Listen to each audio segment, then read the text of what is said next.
establish direct communication and collaboration in the field of linguistics and musicology between higher educations in USA and in Indonesia. And secondly, to increase the number of Indonesians pursuing a higher degree in the States under the Indonesian government scholarship, such as LPDP, Indonesian Endowment Fund for Education under the Ministry of Finance, Fulbright Aminef, American Indonesian Exchange Foundation, and other sources of funding. Allow me now to introduce myself. I'm Nasmila, Head of English Department, Universitas Hasanuddin, and also in this webinar, the representative of the Council of Rectors of Indonesian State Universities, or MRPTNI, which stands for Majelis Rektor Perguruan Tinggi Negeri Indonesia.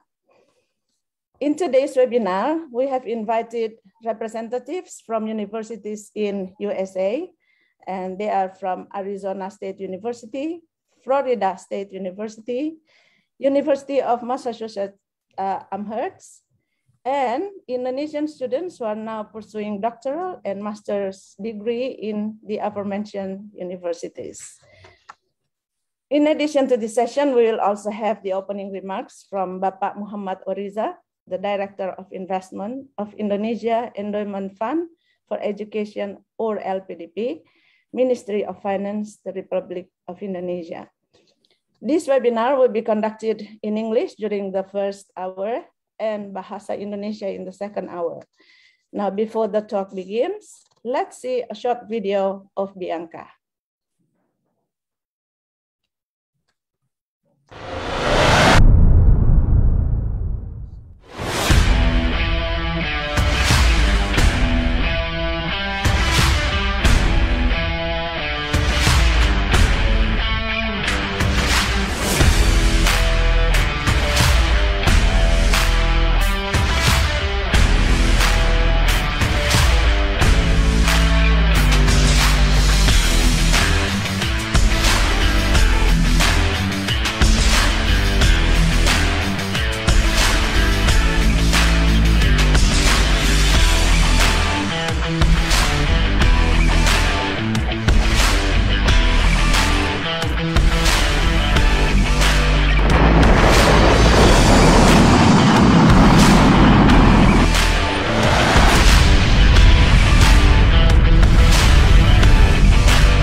Now we move to the next part of the webinar, the opening remarks by the Director of Investment of Indonesian Endowment Fund for Education, Ministry of Finance, the Republic of Indonesia.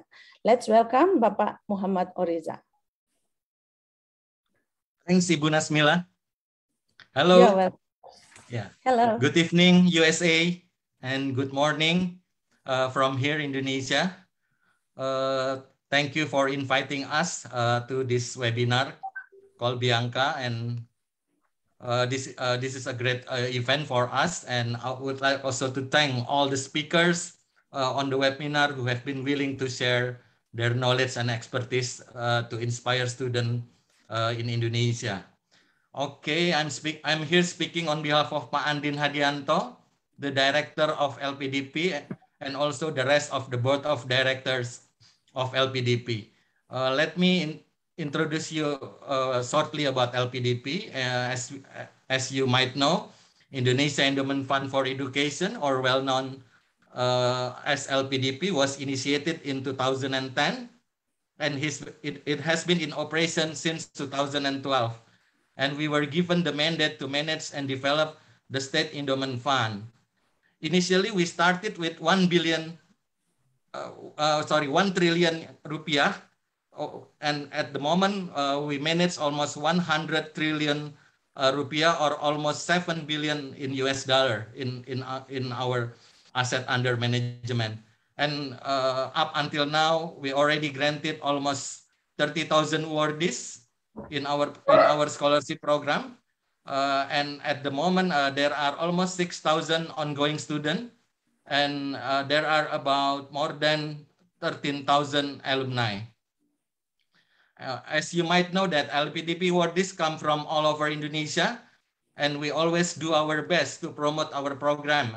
We are working with the government, like now, the Indonesian embassy, and also we work with local government and as well as the civil society. And this is very important that we also provide the affirmative actions in less developed area, especially in the eastern part of Indonesia. For your information that up until now, we already sent more than 1,100 awardees to the USA, whereby more than 1,000 are they took the master's program, and more than 100 took the doctorate program. And then this is important for you to know that our scholarship program are in 3 main categories.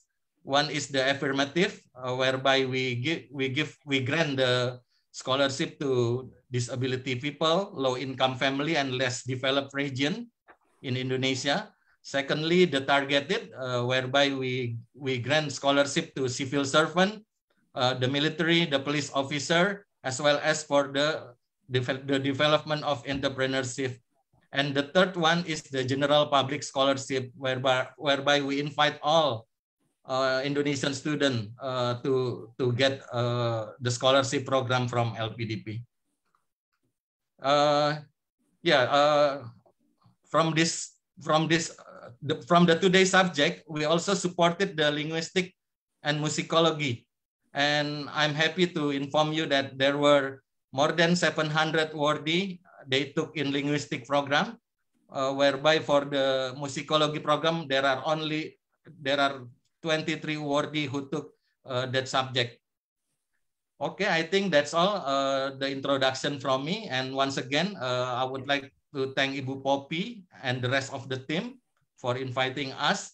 And we will be more than happy to help Indonesian students as there will be a Q&A session after this, after the first session. I think that's all, Ibu Nasmila. Okay, thank you very much indeed, Bapak Muhammad Oriza, for the insightful remarks. Now, ladies and gentlemen, we have listened to the opening remarks by the Director of Investment, LPDP, and we have certainly noted all the important points and valuable information from him today. Big virtual applause to him. Virtual. Now we come to the next agenda, talks from the USA University representatives. The first talk is from Dr. Michael Treasure, the Associate Dean for Academic Affairs and Director of Graduate Studies, College of Music, Florida University. Time is yours. All right, well, thank you all so much for this invitation. It is a distinct pleasure and privilege to be able to talk to all of you. I will say good evening from the East Coast of the United States of America. Good morning to our friends and colleagues in Indonesia. I have been looking forward to this, and thank you very much for your most gracious invitation and allowing me to speak to you all today. So I thought I would begin by just talking a little bit about my institution, my university, where we're located, what fields of study we offer, and then talk a little bit more specifically about the program that I am in the College of Music. So Florida State University is a public research university located in the southeastern part of the United States of America. It's a very large research university with about 46,000 students on campus. We are located in the city of Tallahassee, Florida, which is a mid-sized city of about 350,000 people. It also happens to be the capital of the state of Florida, which makes for a very interesting and unique environment with a great number of politicians from around the country, many important decisions made here in our locality. Very, very exciting place to be for a modest-sized municipality. It's a very beautiful part of the country, warm weather most of the year. Occasionally we will have hurricanes and whatnot in the summertime, but by and large, the climate here is most welcoming most inviting, and really a lovely part of this country to live. I mentioned that our university is very large. We have programs in just about all fields of inquiry. We have a College of Medicine, we have a law school, we have a notable program in engineering here, programs in nursing and health sciences, a very large and diverse College of Arts and Sciences, programs in education, programs in business, social sciences, and so on. In particular, our university has a very strong and very established tradition in the arts and humanities, particularly the fine arts, fields such as art and art history and art education, dance, a very fine program in motion picture arts, a very noted program in interior design, and also a very well-established program in music. And that is the college in which I am privileged to be able to work. The College of Music here at Florida State is one of the largest university-based music schools in the country. Each year, we enroll approximately 1,100 music majors here in the college. About 2/3 of those students are at the undergraduate level, and about 1/3, or roughly 350 of those students, are graduate students pursuing programs at the master's degree or at the doctoral level. We also are a comprehensive school of music, meaning that we offer programs of study in just about all sub-disciplines of music, including performance. That would be performance in Western classical music, orchestral instruments, piano, harp, guitar, jazz, also in voice and opera as well. We have a very strong program in music education at all levels. We have one of the oldest and largest programs in music therapy here at our university. We have programs in music theory and music composition. We have a very diverse program in arts administration, preparing students to go be leaders in nonprofit organizations, both here in the United States and abroad. And a wonderful program in musicology, both in Western historical musicology, as well as in ethnomusicology and world music. Very highly esteemed faculty members in all of these disciplines who are extremely active in research and creative activity in their fields. Each year we have approximately 500 performances that take place here on our campus, recitals, concerts, performances by new music ensembles, world music ensembles, and so on. So it's a very exciting, very vibrant place to be studying and pursuing the field of music. I want to talk a little bit more about our graduate program. I work very closely with those students here. We are privileged to have students from throughout the United States, as well as a very large population of international students who come from Asia, from South America, from Europe, and from Africa primarily. We offer a really, I think, strong program for these international students, including some really good resources. We have on campus a Center for Global Engagement, which is designed to help international students to acclimate to the culture here in the United States, provide support for visas and so on to help them in getting situated here. We also have a really wonderful Center for Intensive English Studies to help people in preparing for doing high-level academic writing in the English language.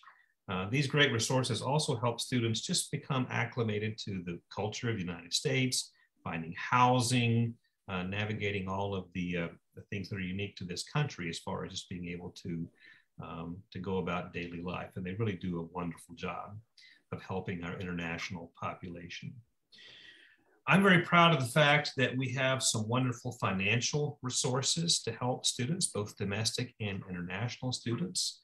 Here at the College of Music, we award approximately 225 graduate assistantships each year. These graduate assistantships provide full funding, including tuition waivers, up to 9 credits per semester of tuition waivers for master's students, up to 12 credits per semester of tuition waivers for doctoral students. In addition, we have stipend support to help students with cost of living while they're here in the United States. We find that these incentives are very competitive with what other institutions around the country are offering and really help make it possible for students to be able to be here and to be able to pursue their graduate education. I know my time is running short. I'll just say a few more things. We are very, very happy that we have some wonderful academic resources here at our university. Our music library in particular is one of the largest collections of music research materials in the Southeastern United States. The librarians are wonderful and do a really great job of assisting our graduate students in pursuing high-level research and creative activity. I'm immensely proud of the success of our graduate students, and we have a very strong placement record of graduate students in terms of finding employment in their fields of study, whether it be in higher education or in other areas, industry, public education, and so forth, both here in the United States and abroad. Our students are also very active in publishing, in being presenters in national conferences around the world. And it's always very exciting for me to see the success of our graduate students once they leave this program. It's a wonderful institution with a great sense of community, and we are very, very happy to be able to work with partners here in the US and around the world. And certainly it's been our pleasure to welcome Indonesian students to our campus, and we look forward to working with others from your country in the future. Thank you. You're welcome.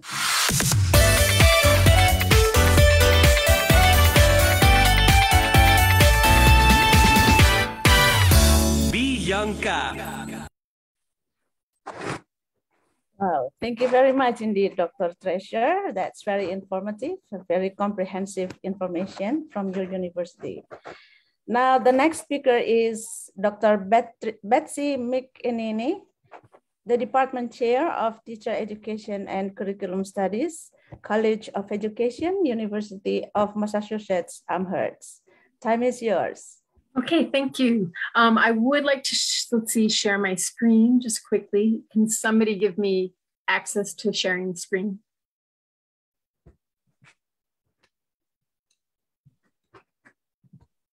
Let's see, it's still disabled. Maybe the... See the it at it's... Okay.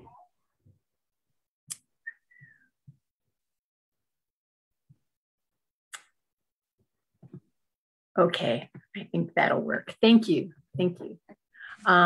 Okay, so I'm going to talk a little bit about my institution at the University of Massachusetts Amherst. It's a beautiful place. As I'm sure Tallahassee and Florida State are down south. We do get some cold weather in Massachusetts. But much of the year is very beautiful, and the campus is quite lovely. So, yeah. So I'll be speaking for the most part about the College of Education, and with particular emphasis on linguistics and applied linguistics kinds of research and teaching and learning that's happening in my college. But if anybody does have questions about musicology at UMass, it's outside of my college, but you could email me. I'll give you my email address later. And I can point you in the right direction if you're interested.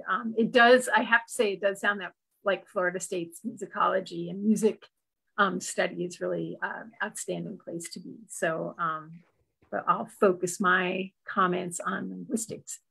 So, education at UMass, I just want to I'll be talking about our department structure and the different kinds of programs that we have, a little bit about the work of faculty that I can highlight. I'll talk a little bit about students, and then also some suggestions about why you might think about coming to UMass to study. So we're a relatively small college on the University of Massachusetts campus. We have 3 departments, teacher education and curriculum studies. That's my department. We're the biggest, not necessarily the best, but we're the biggest. Another department is educational policy, research, and administration. And then the third department is student development. And I'll be talking a little bit about each one of those in turn. So in my department, we have PhD concentrations in these areas: language literacy and culture, which much, but not all, of the applied linguistics work would happen in the language literacy and culture concentration. But we also have a concentration in math, science, and learning technology. We have scholars working in children, families, and schools, which tends to look at education sort of at the lower levels from early childhood through elementary. And we have the teacher education and school improvement concentration, which tends to focus a little bit more on secondary level education and adolescence. But really across all of these areas, we do have people whose research touches on or really focuses almost exclusively on linguistics, right? Almost an applied linguistics approach.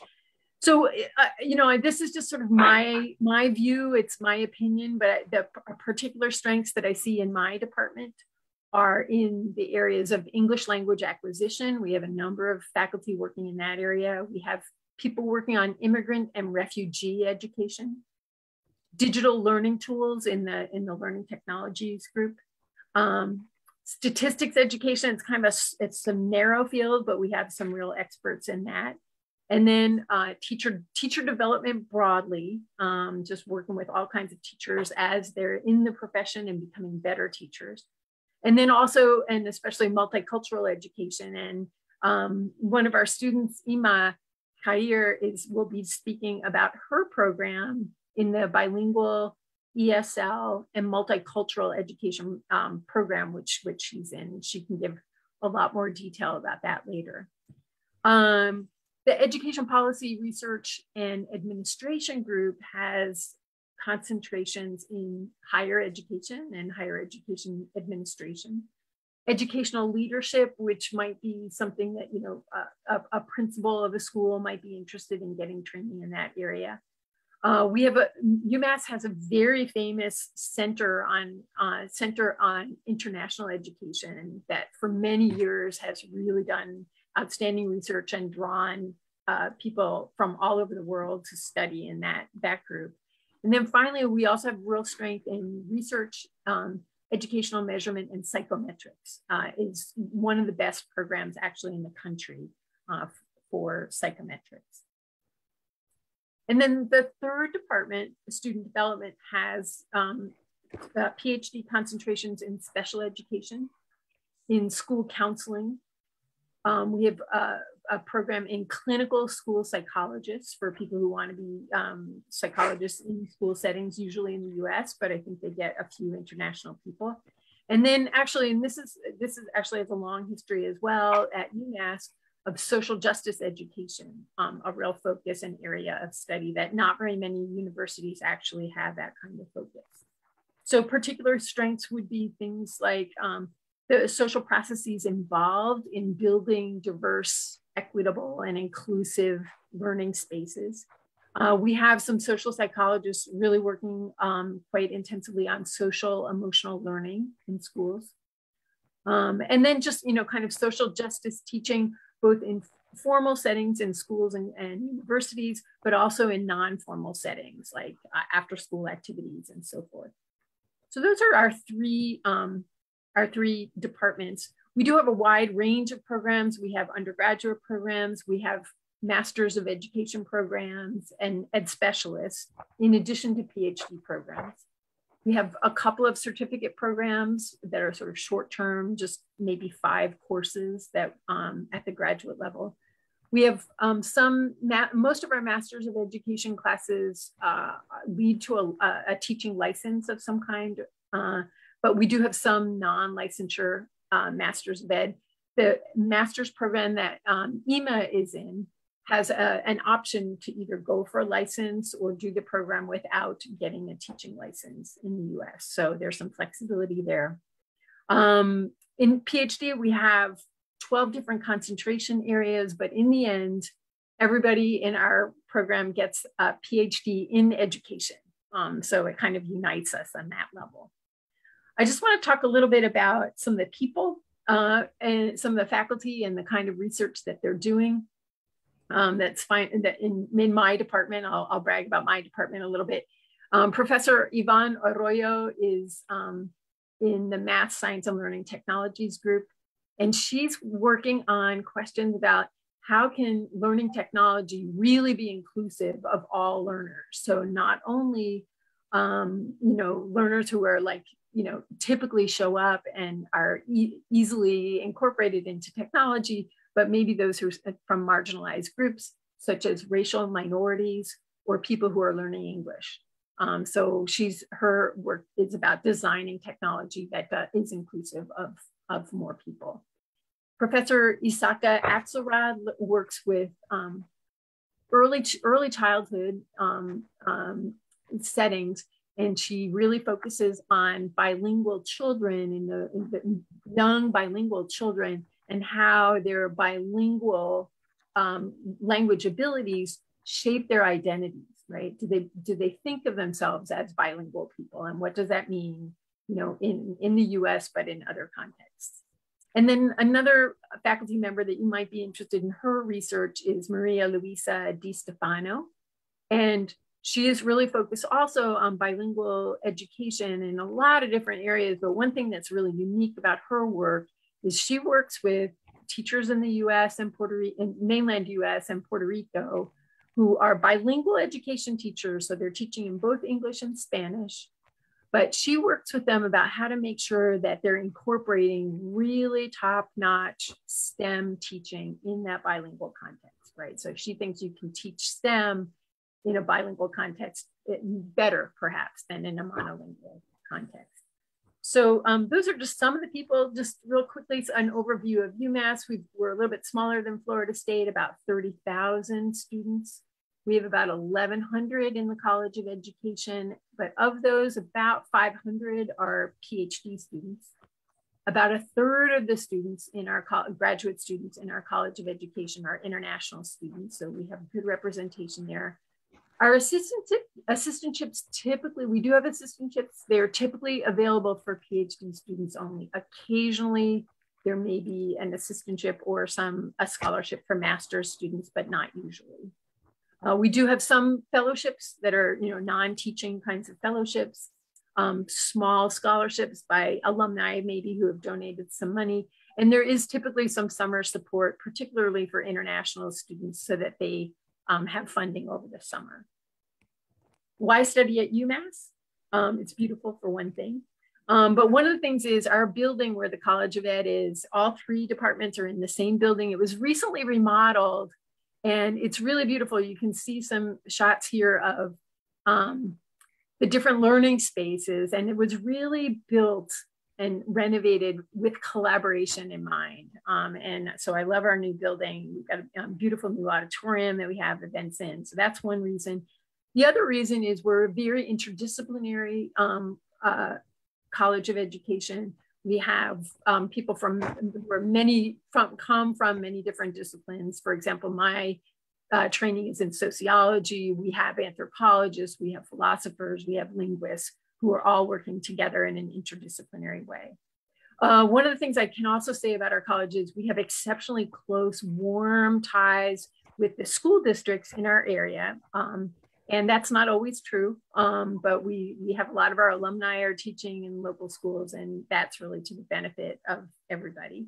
And then finally, and I kind of touched on this earlier, we do pride ourselves in a real social justice focus that has been longstanding. It's not something that we've just decided this year to focus on. We've been really focusing on it for a very long time. And that includes really making sure that we're thinking about all the marginalized groups, that schools can do better in terms of serving racial minorities, etc. So just to finish up, I hope that you'll consider studying with us. Our deadlines for applications are usually kind of early part of January, and you should feel free to contact me if you would like to, if you have any questions. So thank you.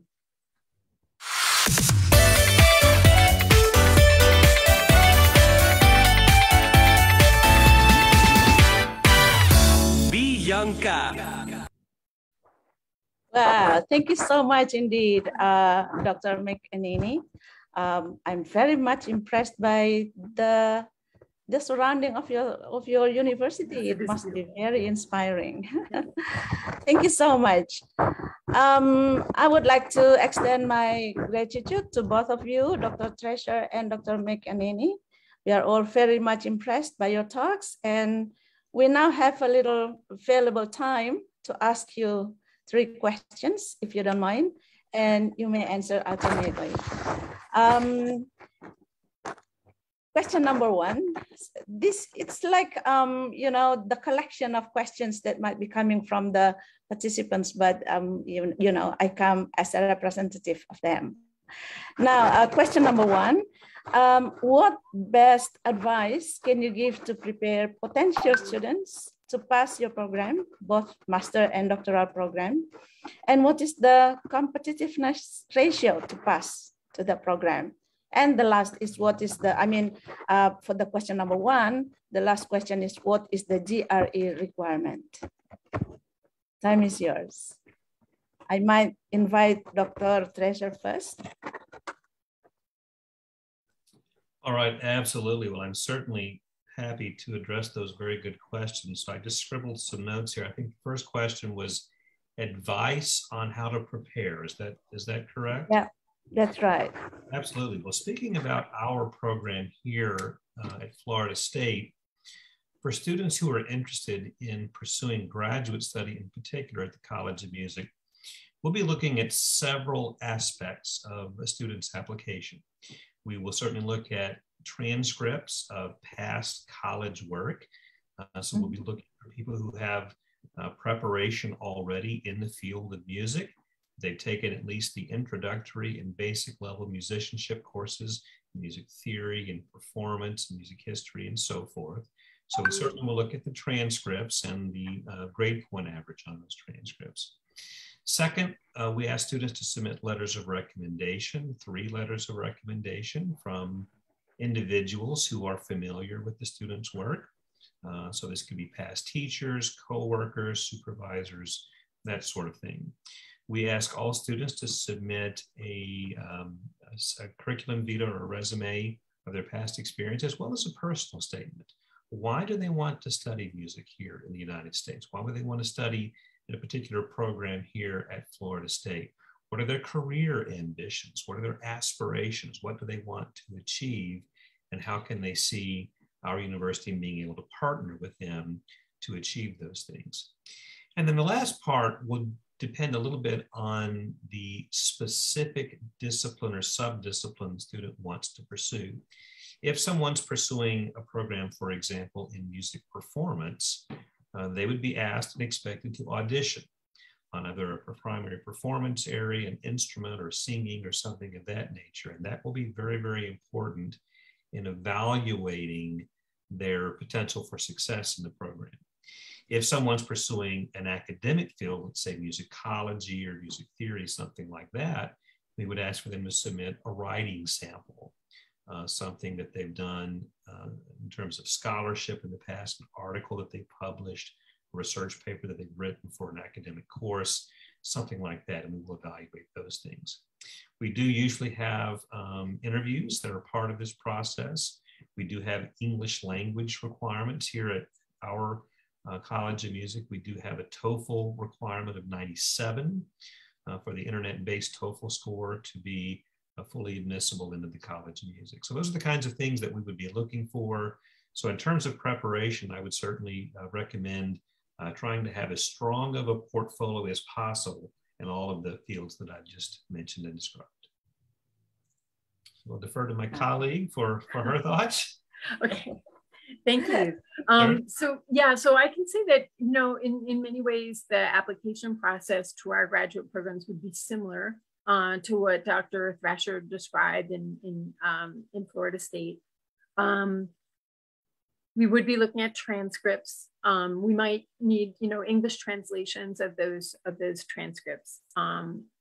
We would usually require 2 letters of recommendation. In the College of Ed, it might be somebody who knows your academic work, and then maybe somebody that you've worked with who supervised your work in a professional setting. Many of our programs would want you to have had some experience teaching. We're in a college of education. A lot of what we're doing is teaching, but not all. So for example, if you were interested in the psychometrics program, you wouldn't have had to have been a teacher. So that's something. We do not require the GRE at all, but we do for international students for whom English is not their official language, then we would require language tests. So and I can get back to you about the cutoff. I think it's about 96, as Dr. Thrasher said about Florida State. So we're close to that. Just one thing I will say is, as you're applying, a really important thing to realize is for doctoral students, especially, faculty are used to working very closely with doctoral students. So even as you're thinking about applying, like if you were thinking about applying for a doctoral program at UMass or any place else, you really need to go on the website and think about which particular faculty you think you might want to be working with most closely. You want to look at what kind of research they're doing, try to find some of their articles through Google Scholar or someplace else. And then once you have a sense of that they might be somebody you'd be interested in working with, to email them ahead of time, even before you've applied, to maybe arrange. Nowadays, we're always doing things on Zoom, so it's not that hard to meet with people even before you apply. And then a really important thing to consider when you're in a graduate program is to talk to your professors. I think this might be a little bit different in American universities, that students and faculty are used to really talking a lot and discussing what the issues are and meeting face-to-face on a one-on-one basis. Very common for students to come to a faculty member and talk to them during their office hours and things. So you might as well start to make those kind of contacts even before you apply. Wow. Cool. Okay, thank you so much indeed. That's very informative as well. Now, I would like to go directly to question number 2. What source of funding other than LPDP or the Indonesian Endowment Fund for Education could be offered from your program for potential students to pursue higher degree at your program? Okay, I would like to invite Dr. McAnany first. Okay. So we do have, as I mentioned, we do have some assistantships, both teaching assistantships and also research assistantships. And those research assistantships would rely on faculty getting grants to support their research. We also, because we do teacher education, sometimes we need graduate students, doctoral students usually, to go and observe our student teachers and give them feedback on how their teaching is. And so if even for an international student who came who had a lot of teaching experience, we could use you as we would give you an assistantship to help us support our student teachers. We do have some, as I mentioned, some smaller scholarships that might cover books or maybe a semester's worth of tuition that are awarded within the college. There's a couple each year of fellowships that are awarded to doctoral students that come from the university that are fully funded, and you are entitled to an assistantship for 5 years. So that's a really good opportunity. And then finally, I will say We do always have some of our graduate students do have Fulbright awards, and in fact, we have some Fulbright scholars who are from Indonesia right now. So that's the other source. That's really wonderful. Wonderful. Okay, maybe from Dr. Treasure, yes. Absolutely. I think our answers would be very similar. I certainly am very proud of the fact that we have such a large number of assistantships that we can offer here in the College of Music. I mentioned earlier, we award about 225 assistantships to graduate students each year. These assistantships pay full tuition, both the in-state and the out-of-state portion of tuition for the graduate assistants, up to full-time loads for doctoral students, 12 credits in the fall, 12 credits in the spring, for 3 full years. I think that's a really wonderful benefit that really makes graduate school much more attainable from a cost point of view. There are some fees that are still charged. We say that the assistantship covers about 80% of the total cost of attendance. There are stipends on top of that, and the stipends are paychecks for the work that the graduate assistant does. This could be teaching work, this could be research work, support work, and so on. Right now, our assistantship stipends go all the way up to about $16,000 US per year. Again, that's on top of the tuition waiver. There is a health insurance subsidy as well to help cover the cost of health insurance while the student is in school. Altogether, these awards can equal up to about $40,000 or so in total value for the year, which again, I think is very competitive with other institutions around the country. We do have some additional sources of support. We do have some scholarships available depending on the specific sub-discipline. So for example, in music theory or in musicology, we do have some endowed funds that provide scholarship support, in some cases up to $2,000 or $3,000 per year on top of the stipend and the tuition waiver, which just goes that much further to help someone be able to fund the total cost of their education. Like at UMass, we do have a few Central University fellowships that are available. These are quite competitive because they are university-wide, but some of these can fund as much as $10,000 extra on top of the things that I've already mentioned. So I think there's some really good resources that are out there. My advice to a student considering study here would be to apply for everything that's available. Put in your application material, explore every avenue, because there are resources that are out there to help you make it possible to be able to pursue a graduate degree here in the U.S. Cool. Okay. Yes. You know, we have one student actually in Iowa University, and she's now working there after receiving a scholarship from Aminef from Fulbright, and she's now working there, and she's able to afford her continuing education, which is very nice. Okay, thank you so much. Now, I would like to move on to question number 3. This is the last question for both of you. How to connect your faculty members and yourself to establish academic collaborations in research and also in education. Okay, I would like to invite Ms. Dr. Treasure first, please.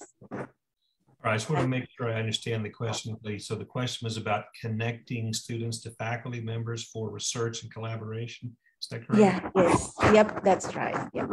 Well, I would certainly echo what my colleague has already said. I think that that is a unique thing, and part of the culture of American universities is there is a very close partnership between major professors, faculty members, and graduate students.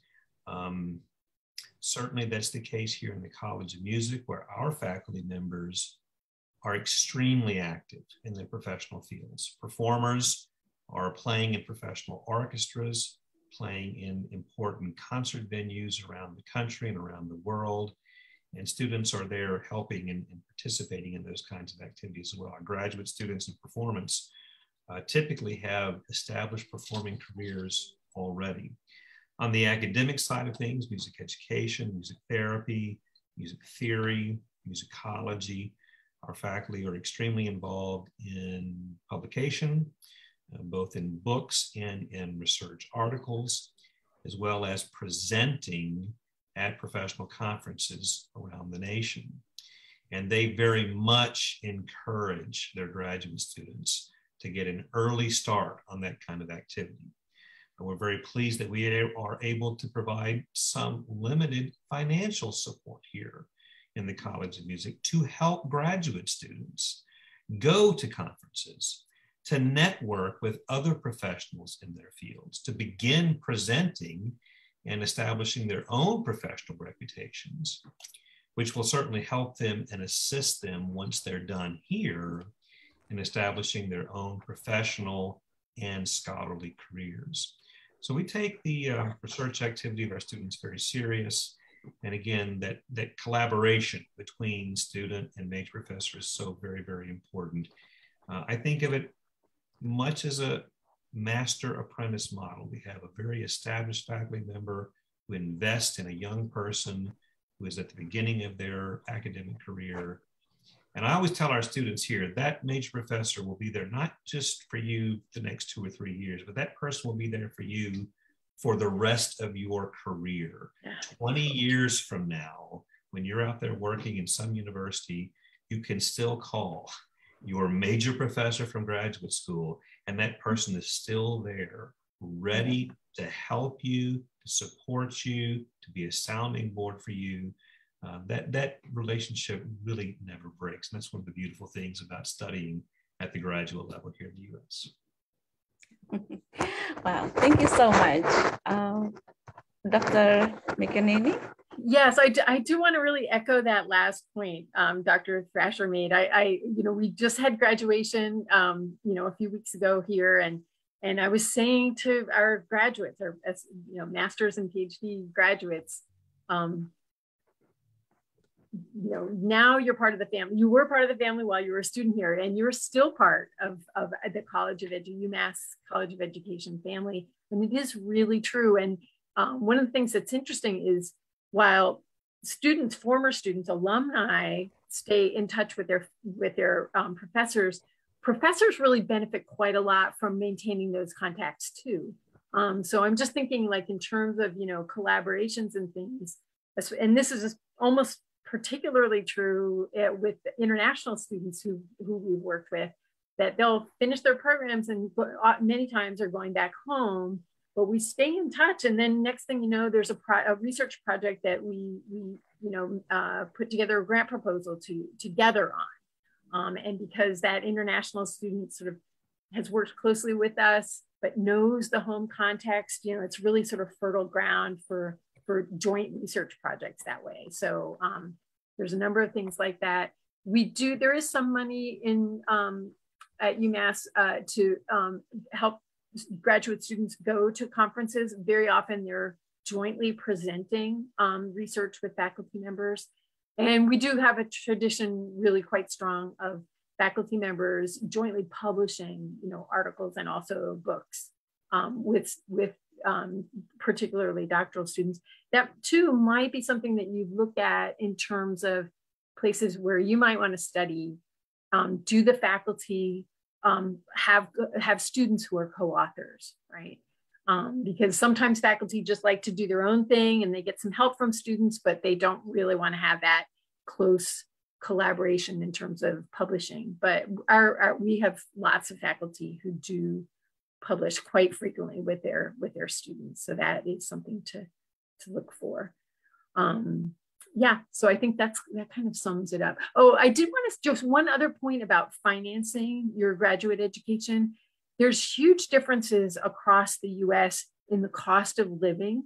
And actually, I think where Dr. Thrasher is in Tallahassee, and also where my university is located in Western Massachusetts, we're between Boston and New York in a pretty rural area. It's relatively inexpensive.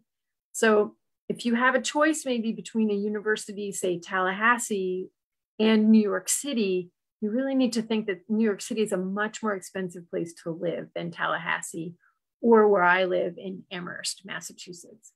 So that's another, and it could be that the universities are the same quality, but the cost of living is a lot different in different places. So that might be something to consider as well.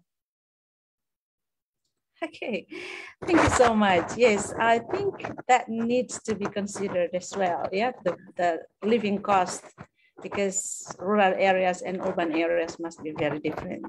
Okay, now thank you so much for the comprehensive answers from Dr. Treasure and Dr. McEnany. It must be very important for everyone who's joining this webinar, and also for the development of more academic collaborations between the two nations in the future. Now, ladies and gentlemen, for your information, this webinar is also live on Facebook at Digbud USA, and the link is available in the chat room. Now, on behalf of the committee of this webinar, I extend my thankfulness to both Dr. Treasure and McEnany for the lovely talks.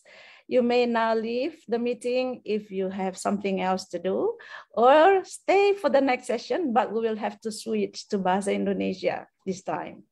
Thank you so much. Thank you, Dr. McEnany. Dr. Treasure, thank you so much. Thank you so much. Thank you for delivering such important informations for all of us. Okay. All of us. Pleased to do it. Thank you so all. much. Good luck. Okay. Bye. Bye.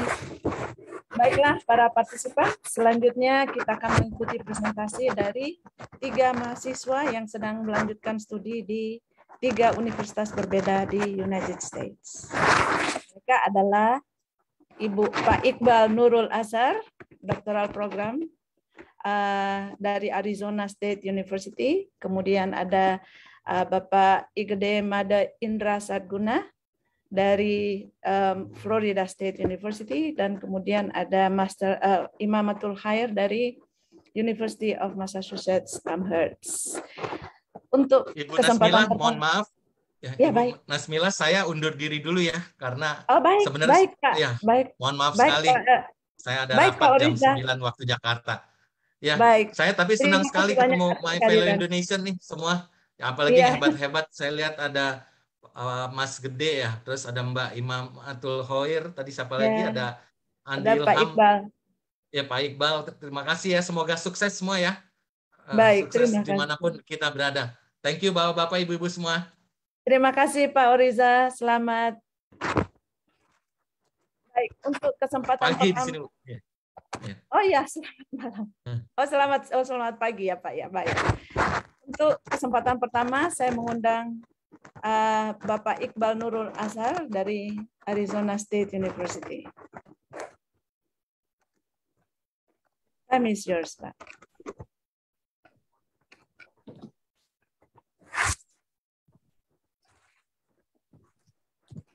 Cek, suara saya apa bisa didengar? Dengar. Assalamualaikum warahmatullahi wabarakatuh. Selamat sore Bapak Ibu sekalian. Waalaikumsalam warahmatullahi wabarakatuh. Kebetulan di Arizona sekarang masih menunjukkan jam 7. Jadi maghribnya masih 1,5 jam lagi ini. Di Indonesia sekarang mungkin masih pagi atau sudah siang ya? Masih pagi nih Pak, masih pagi. Jadi masih segar. Terima kasih atas kesempatan yang diberikan oleh panitia. Khususnya terima kasih saya khususkan kepada Bu Poppy yang sudah istilahnya selama ini memberi informasi dan update terkait dengan kegiatan ini.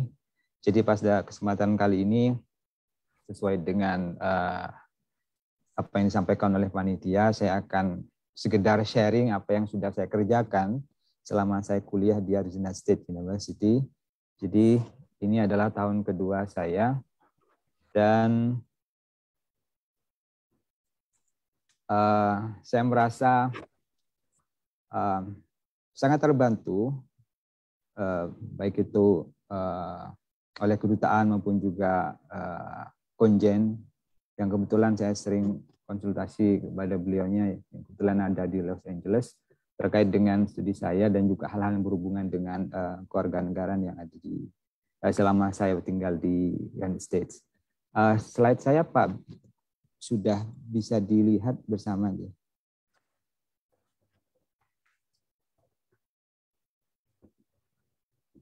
Halo? Ya, sudah kelihatan, Pak. Oke, siap. Jadi, apa yang saya kerjakan sebenarnya merupakan representasi dari interest saya. Jadi sebelum saya kuliah, saya mengajar di kampus selama kurang lebih sekitar 10 tahun. Kemudian setelah itu saya melakukan, bisa dikatakan banyak sekali penelitian yang berhubungan dengan sociolinguistics, kemudian juga leksikografi, kemudian juga pemetaan bahasa, kemudian juga ada historical comparative linguistics dan seterusnya. Jadi mungkin itu yang menyebabkan saya memiliki modal ketika kemudian saya mendaftar untuk mendapatkan beasiswa Fulbright sehingga akhirnya bisa dikirim ke Amerika. Nah, proyek ini seperti yang saya sampaikan di depan Bapak Ibu sekalian, judulnya adalah terkait dengan orthography planning, jadi perencanaan ortografi, khususnya bahasa-bahasa indigenis atau bahasa-bahasa lokal yang terancam. Dan saya di sini mengkhususkan kepada bahasa Madura, meskipun bahasa Madura statusnya di dalam peta bahasa bukan sebagai bahasa yang terancam, tapi saya melihat ancaman itu akan datang tidak lama lagi, selama language attitudes tidak berubah. Dan saya mendapatkan topik ini tidak kemudian simsalabim, tapi ada proses diskusi, negosiasi dengan banyak profesor yang ada di Arizona State University. Tahun pertama topik saya tidak ini, tapi lebih kepada topik yang berhubungan dengan cryptolex. Kemudian setelah itu ada proses studi yang panjang karena dianggap studi tentang cryptolex dianggap istilahnya itu kurang safe, dikerjakan semasa COVID. Kemudian juga tidak ada garansi bahwa apa yang saya akan kerjakan ini istilahnya itu secara etika akan bisa disetujui oleh istilahnya majelis etika dari riset yang ada di SU, sehingga akhirnya saya kemudian terpaksa untuk istilahnya itu mendrop ide saya terkait dengan cryptolex. Ditambah lagi kemudian kepala departemen saya, kebetulan beliau tidak hadir, seharusnya beliau hadir, tapi karena berhubung beliau sedang ada permasalahan keluarga yang sifatnya urgent karena ibu beliau sakit dan terpaksa di opening. Jadi saya berdiskusi dengan beliau dan beliau sangat berharap bahwa apa yang saya kerjakan ini semata-mata tidak hanya membahas tentang ilmu linguistik saja. Jadi memang ada semacam tren yang berkembang di Arizona, bisa jadi mungkin secara umum di Amerika Serikat, bahwa linguistik yang sekarang sedang dikaji, sekarang dikembangkan di US ini tidak hanya sekedar theoretical linguistics, tapi lebih kepada applied linguistics. Intinya bagaimana linguistik itu memberikan kontribusi kepada masyarakat, sehingga akhirnya muncullah karena saya suka kepada pemetaan bahasa, kemudian juga permasalahan berhubungan itu, kemudian saya konsultasi terkait dengan judul masalah bagaimana kalau misalnya saya mengkaji terkait dengan orthografi planning, dan ternyata beliau meng-ACC itu. Dan mulai dari semester ke-3, ke-4, dan mungkin sampai sekarang saya istilahnya itu mencemplungkan diri saya untuk menggali lebih jauh lagi kira-kira apa yang bisa saya kerjakan selama sisa kuliah saya di sini, sekali juga apa yang bisa saya kontribusikan kepada masyarakat Indonesia, khususnya masyarakat yang ada di Madura. Jadi ketika saya tunjukkan gambar peta ini, yaitu peta bahasa yang digagas oleh Badan Bahasa Republik Indonesia, saya katakan kepada beberapa profesor saya waktu saya presentasi terkait dengan linguistics, ya kebanyakan mengatakan, wah keren. Kenapa keren?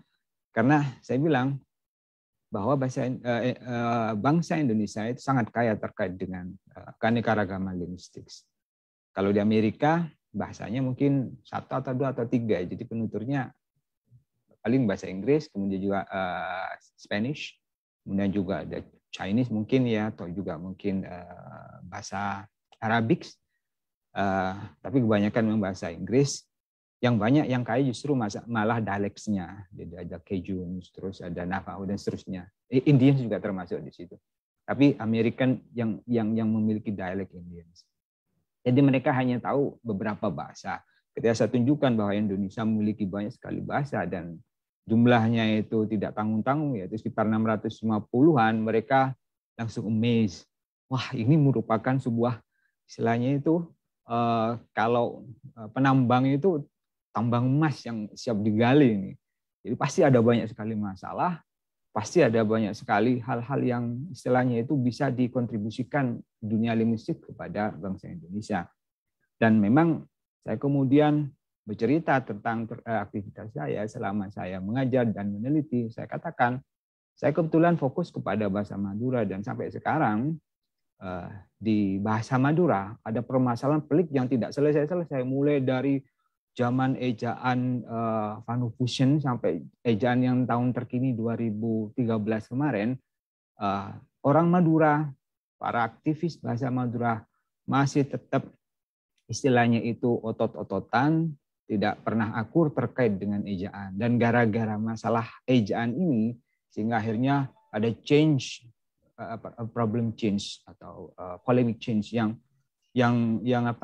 tidak terputus di situ. Karena ketika ejaan itu tidak terselesaikan, maka ada permasalahan yang berhubungan dengan bagaimana keberadaan buku-buku bacaan di masyarakat yang menggunakan bahasa Madura, karena orang-orang pada ragu bagaimana cara menuliskan kosakata dalam bahasa Madura.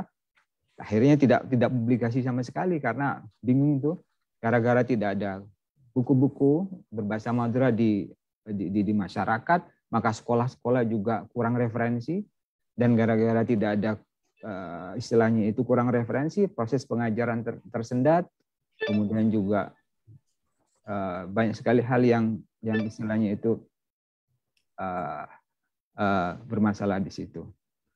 Nah, jadi itu yang ingin saya sampaikan. Nanti bisa kita lanjutkan terkait dengan masalah ini karena waktu saya terbatas 7 menit. Mudah-mudahan kita bisa berdiskusi panjang terkait dengan masalah pemetaan bahasa ini. Terima kasih. Terima kasih.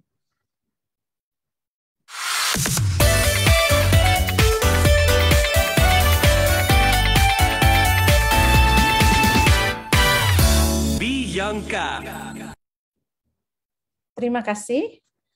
Selanjutnya, saya persilakan Bapak I Gede Made Indra Satguna.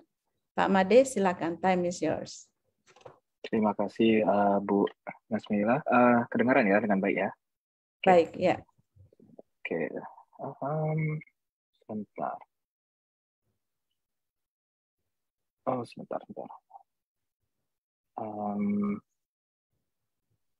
Masih saya perlu share screen.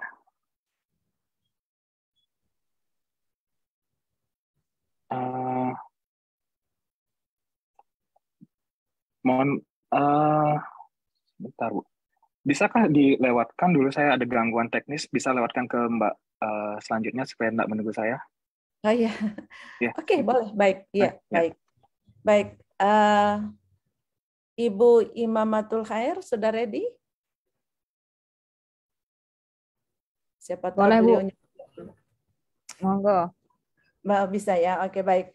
Insya Allah. Ya, jadi saya persilahkan sekarang Ibu Imamatul Khair, time is yours. Terima kasih. Saya coba share screen dulu.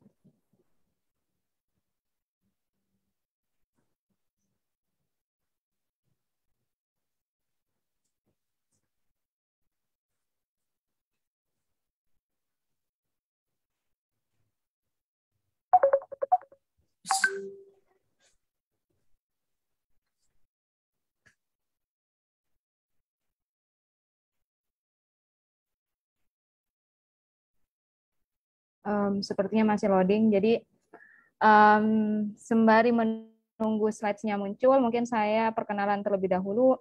Assalamualaikum warahmatullahi wabarakatuh. Waalaikumsalam warahmatullahi wabarakatuh.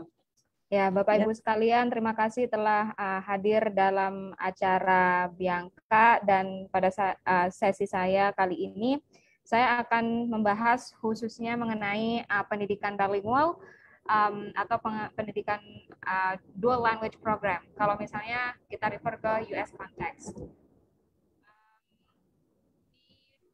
Program pendidikan dual language education di US ternyata memiliki beberapa kesamaan ataupun ada beberapa perbedaan yang bisa menjadi referensi kita, terutama bagi guru bahasa Inggris dan juga guru mata ajar yang ada di Indonesia.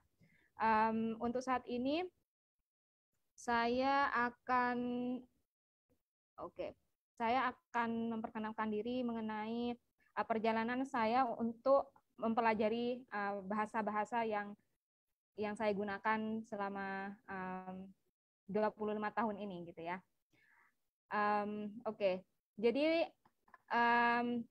karena saya memiliki banyak linguistic history, saya kira perjalanan bahasa saya ini penting untuk dibagikan kepada Bapak Ibu semua, karena saya mempelajari bahasa tidak hanya melalui pendidikan sekolah, tapi melalui lingkungan sekitar, kemudian melalui konsumsi media dan lain sebagainya.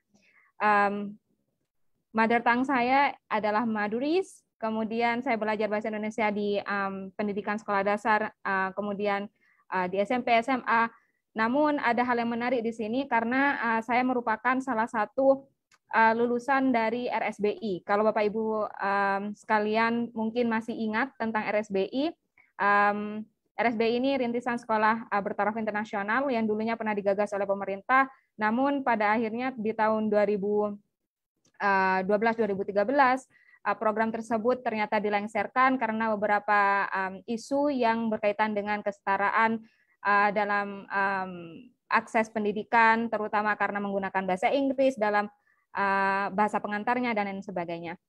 Nah, untuk mengetahui lebih lanjut tentang bagaimana saya mempelajari bahasa-bahasa ini, saya akhirnya mencoba untuk merefleksikan diri bahwa ternyata saya mempelajari bahasa dari berbagai banyak dimensi, begitu ya.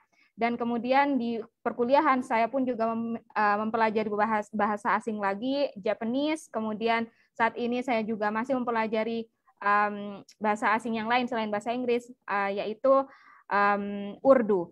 Nah, dengan histori yang saya punya sedemikian rupa, menarik sekali bagi teman-teman semua, kemudian bagi siswa-siswa yang ingin mempelajari bahasa lebih dari satu bahasa, dan itu merupakan tugas dari guru bahasa dan juga guru mata ajar. Mengapa saya bilang demikian? Karena di sistem pendidikan dual language program di United States, fokusnya tidak hanya berpegang pada pembelajaran bahasa itu sendiri. Karena di sini kami mempercayai bahwa pembelajaran bahasa terjadi dalam proses pembelajaran mata ajar. Jadi misalnya Bapak Ibu sekalian mungkin di sekolah mengajar tentang misalnya fisika.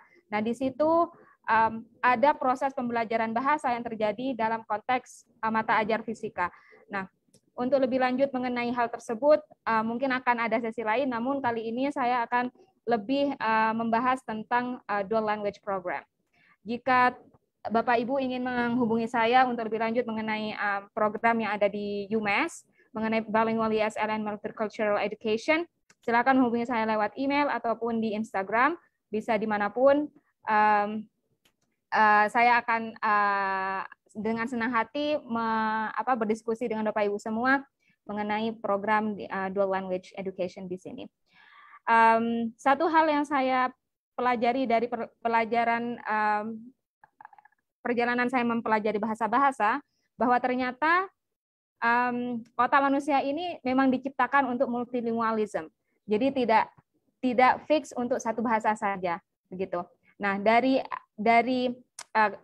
belief yang seperti ini, saya akhirnya memilih jurusan Bilingual ESL and Multicultural Education melihat konteks dari masyarakat Indonesia sendiri adalah multilingual speakers, dan perlu adanya pendekatan multilingual atau bahkan bilingual if let's say the languages are only 2 languages. Nah, oleh karena itu jurusan ini sangat cocok untuk Bapak Ibu yang mengajari anak-anak dengan bahasa ibu selain bahasa Inggris dan juga bahasa Indonesia, begitu. Nah, saya ingin merefleksikan terlebih dahulu terhadap beberapa program dual language di Indonesia yang kita kenal sebagai RSBI. Nah, di RSBI ini sendiri dulu pada saat saya ada di program tersebut, ada beberapa hal yang ingin saya garis bawahi berdasarkan pengalaman saya. Yang pertama adalah ternyata English instruction lebih dominan daripada pelajaran yang lain, begitu ya, terutama di bagian math and science. Namun terjadi konflik di mana beberapa orang mengatakan bahwa ternyata RSBI ini ada bertentangan dengan national identity, cultural values atau historical potentials yang ada di Indonesia, akhirnya ditutup gitu karena bisa memberikan negative impacts kepada students yang belajar di RSBI begitu. Kemudian juga ada yang mengatakan bahwa ternyata banyak sekali ketimpangan sosial karena yang masuk RSBI hanya orang-orang yang pintar atau hanya orang-orang yang mampu berbahasa Inggris begitu. Oke. Sekaligus saya ingin memberikan beberapa impacts yang terkait dengan adanya image pollution yang terjadi di program tersebut. Misalnya, karena adanya English instruction tersebut, akhirnya indigenous languages seperti bahasa lokal yang menjadi mother tongue dari anak-anak, itu akhirnya tersingkirkan misalnya. Ataupun ada beberapa sekolah yang memberikan higher tuition fees kepada sekolah-sekolah RSBI. Lalu kemudian ada juga yang ternyata memberikan efek terhadap misalnya kasta pendidikan. Kasta pendidikan di sini maksudnya adalah ada ranking-rankingan begitu. Jadi ada anak yang pintar bahasa Inggris dimasukkan ke kelas A, kemudian yang lebih tidak lancar dimasukkan ke kelas B gitu-gitu. Jadi beberapa impacts yang negatif ini justru membuat saya pribadi yang pernah ada dalam program tersebut lebih tahu bahwa ternyata dual language education di Indonesia masih perlu diperbaiki begitu. Nah, untuk beberapa hal yang saya alami sendiri dalam program tersebut, ada beberapa hal yang ingin saya garis bawahi, yaitu bahwa guru-guru di dalam program tersebut atau dalam program dual language program masih cenderung untuk tidak konsisten antara penggunaan bahasa yang satu dengan bahasa yang lainnya. Nah, kemudian ada beberapa hal lagi, misalnya kurangnya emphasis on the linguistic and cultural resources dari students, sehingga students merasa English is the priority. Kemudian languages yang saya bisa, misalnya local languages atau yang lain itu mungkin tidak mendapat sorotan begitu. Apakah sudah waktunya untuk stop?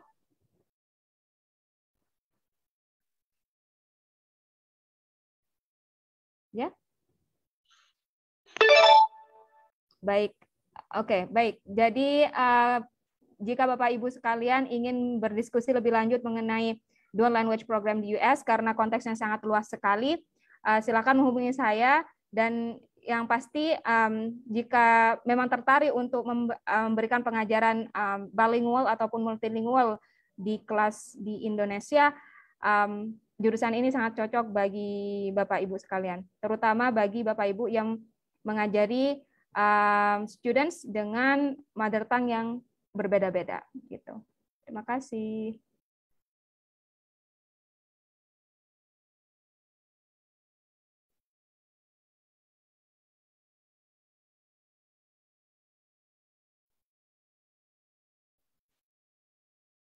Oke, baik. Terima kasih. Saya kembali ke Pak Indra. Sudah ready, Pak Indra?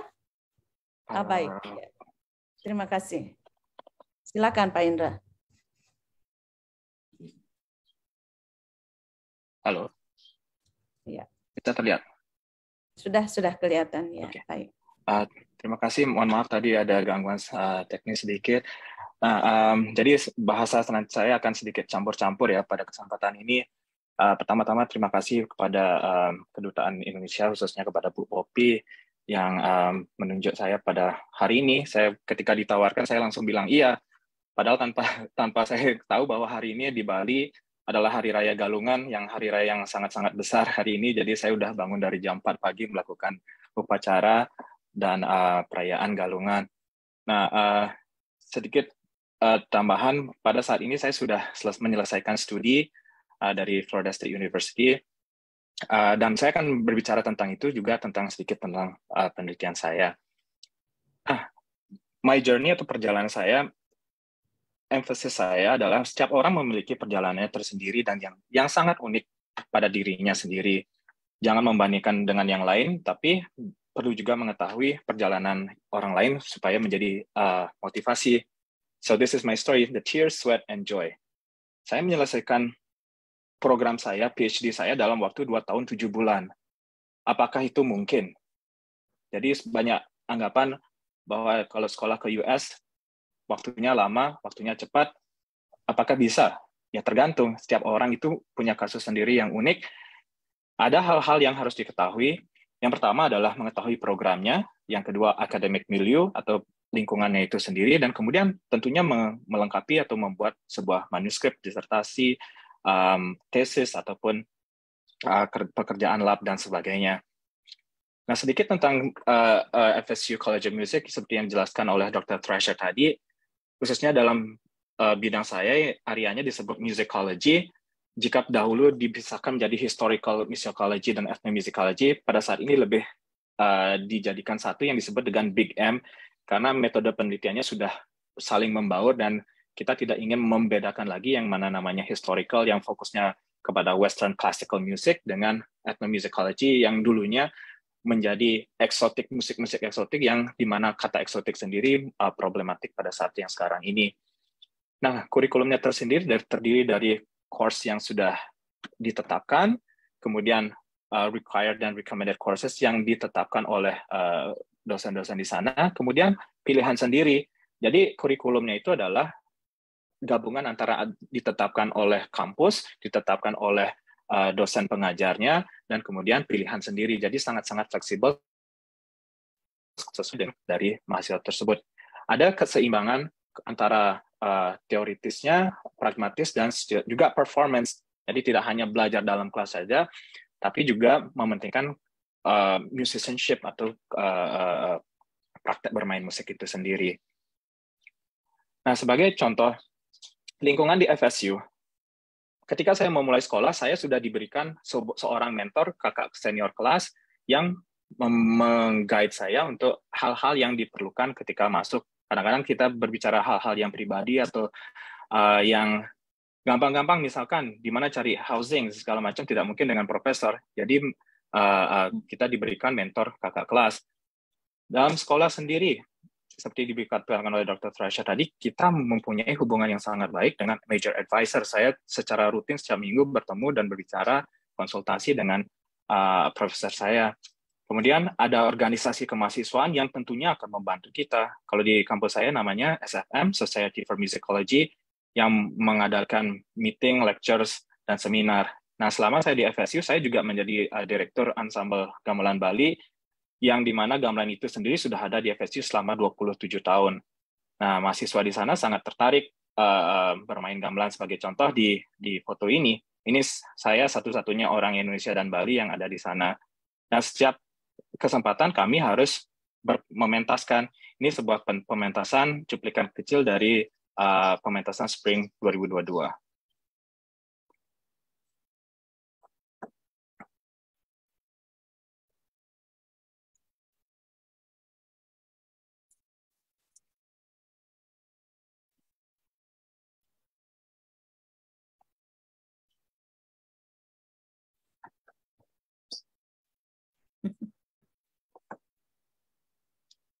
Jadi maaf.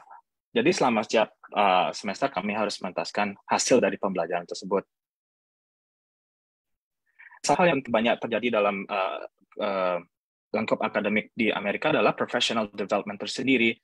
Ada relasi yang sangat baik dengan profesor. Meskipun saya sekarang sudah lulus, saya menjalin hubungan yang sangat baik dengan profesor saya maupun bagian dari anggota komite saya. Ada juga grants dan awards. Saya mendapatkan support Fulbright selama 3 tahun. Kemudian dari FSU sendiri saya mendapatkan Krebs Award selama 3 tahun. Dapat Summer Research Grant, dapat AICF Research Travel Grant. Ada juga saya dapatkan Malcolm Brown Student Paper Award. Nah, kita juga aktif melakukan konferensi. Jadi dalam kurun waktu 2019 sampai 2022 saya melaksanakan 8 konferensi secara internasional dalam bidang etnomusikologi sendiri maupun bidang yang terkait lainnya. Nah, selama di Amerika saya juga menjalankan beberapa residensi program di Wake Forest, Swarthmore, Chicago Balinese Gamelan, Philadelphia Folklore Project, dan di Lawrence University. Nah, seperti saya katakan, hubungan saya dengan profesor saya ini sangat-sangat baik. Dan nampaknya hampir semua mahasiswa seperti itu.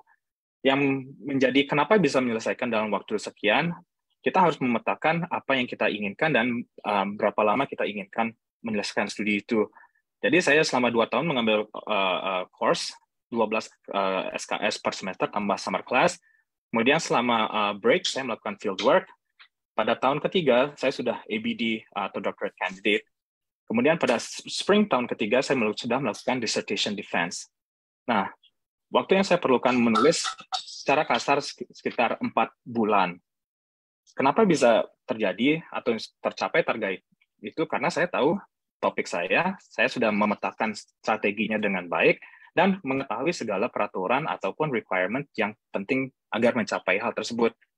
Salah satu motivasi terbesar adalah terbatasnya dukungan finansial. Jadi dari Fulbright menginginkan kita selama 3 tahun agar bisa selesai.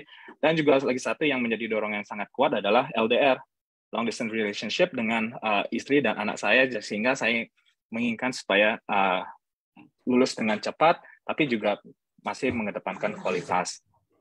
Nah, penelitian saya sendiri berjudul The Art of Balinese Kendang, Drumming Improvisation, Interaction, and Dance Accompaniment in Gamelan. Jadi, disertasi ini menganalisis konsep improvisasi dalam permainan kendang Bali, jangan fokus pada permainan kendang tunggal maupun kendang berpasangan. Nah, saya menggunakan metode dengan etnografi, juga music theory, terhadap salah seorang guru saya, Ikutu Sukarata, yang seorang seniman alam yang punya ilmu yang begitu besar namun tidak didokumentasikan dengan baik. Konsep-konsep improvisasi permainan kendang Bali sangat kuat, namun belum dideskripsikan ataupun dianalisis secara mendalam. Oleh sebab itu, saya menganalisis konsep-konsep ini supaya bisa dikonstruksikan, dijabarkan, dan diformulasikan dengan lebih terstruktur dan akademis. Kesimpulan dari, saya percepat saja, kesimpulan dari penelitian saya ini bahwa konsep improvisasi ala Ketut Sukarata atau guru saya ini terdiri dari 3 konsep yang disebut dengan kutang duduk untuk proses kendang secara berpasangan, meguru gending untuk proses kendang tunggal, dan meguru igel ketika bermain kendang untuk mengiringi sebuah tarian yang tidak terstruktur secara pasti atau improvisasi juga. Nah, penelitian ini sangat beneficial secara teoritis dan pragmatis, baik kepada English readers maupun Balinese practitioners, pemain musik itu sendiri. Sebelum mengakhiri, saya ingin membacakan paragraf penutup saya pada disertasi saya yang sekiranya sangat penting bagi siapapun teman-teman Indonesia yang ada di Amerika maupun yang ada di luar Indonesia sendiri. This dissertation, of course, is written in English, the primary language used in academia both in the United States and internationally. It thereby has the capacity to reach a broad audience throughout the world. But English publications are often difficult to access for the Balinese, the main practitioners of the musical culture at the heart of this work.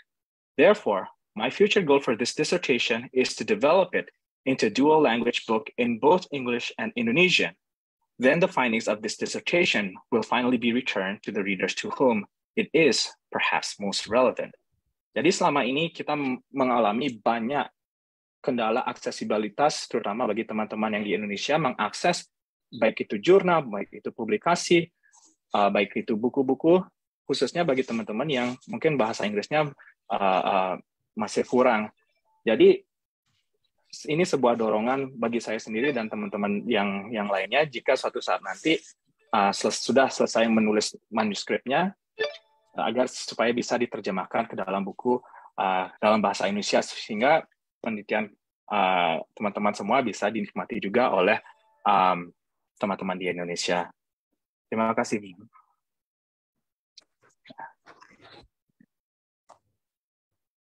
Terima kasih.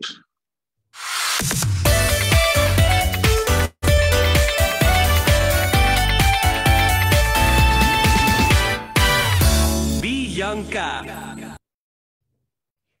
Baik, terima kasih kepada ketiga pembicara tadi, sangat informatif ya. Para peserta webinar, seperti pada sesi pertama tadi, saya akan mengajukan 3 pertanyaan kepada masing-masing speakers dan mohon agar pertanyaannya dijawab secara bergiliran. Siap ya, ketiga pembicara tadi, students tadi. Pertanyaan pertama, bagaimanakah perkembangan riset yang sedang Anda lakukan dan bagaimana progresnya dan kebermanfaatannya untuk Indonesia? Silakan, saya mulai dari Ibu Imamatul Khair dulu ya. Silakan. Maaf, masih ada bunyi loncengnya. Oke. Untuk saat ini saya sedang melakukan penelitian soal teacher's voice, Bu. Jadi beberapa hal yang saya fokus di sini mengenai bilingual education, multicultural education, kemudian teacher voice. Namun untuk beberapa penelitian yang sudah saya sempat kerjakan adalah yaitu menganalisis mengenai kebijakan multilingual yang ada di Indonesia begitu, dan juga bagaimana kebijakan tersebut diimplementasikan di tingkat sekolah dasar. Untuk penelitian tersebut ada beberapa hal yang perlu saya sampaikan bahwa ternyata masih local language cenderung untuk tereksklusi begitu. Jadi sekolah yang yaitu SD, maksudnya sekolah dasar, cenderung untuk memberikan instruction mostly in Indonesian begitu. Jadi yang Maduris ataupun yang Javanese, karena konteksnya pada saat itu di Surabaya, malah tidak dijadikan medium of instruction begitu. Nah, jadi ada beberapa hal atau konsep di bilingual education mengenai translanguaging, bahwa tidak ada fixed language of medium of instruction, karena semua bahasa atau linguistic repertoires of the students are important to be used and also to be delivered within the classroom of the discussion. Jadi kalau misalnya ada guru yang misalnya, oke, kamu harus berbahasa Indonesia, sedangkan muridnya atau siswanya masih gelap-gelapan gitu ya untuk berbahasa Indonesia begitu. Nah, itu mungkin perlu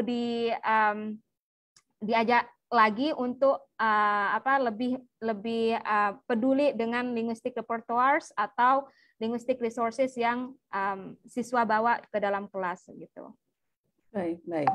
Yes, baik. Terima kasih Bu Imamatul Khair ya. Jadi kebermanfaatannya kelihatan sekali bahwa ini untuk pengembangan multi language atau bilingual ya di classroom di Indonesia.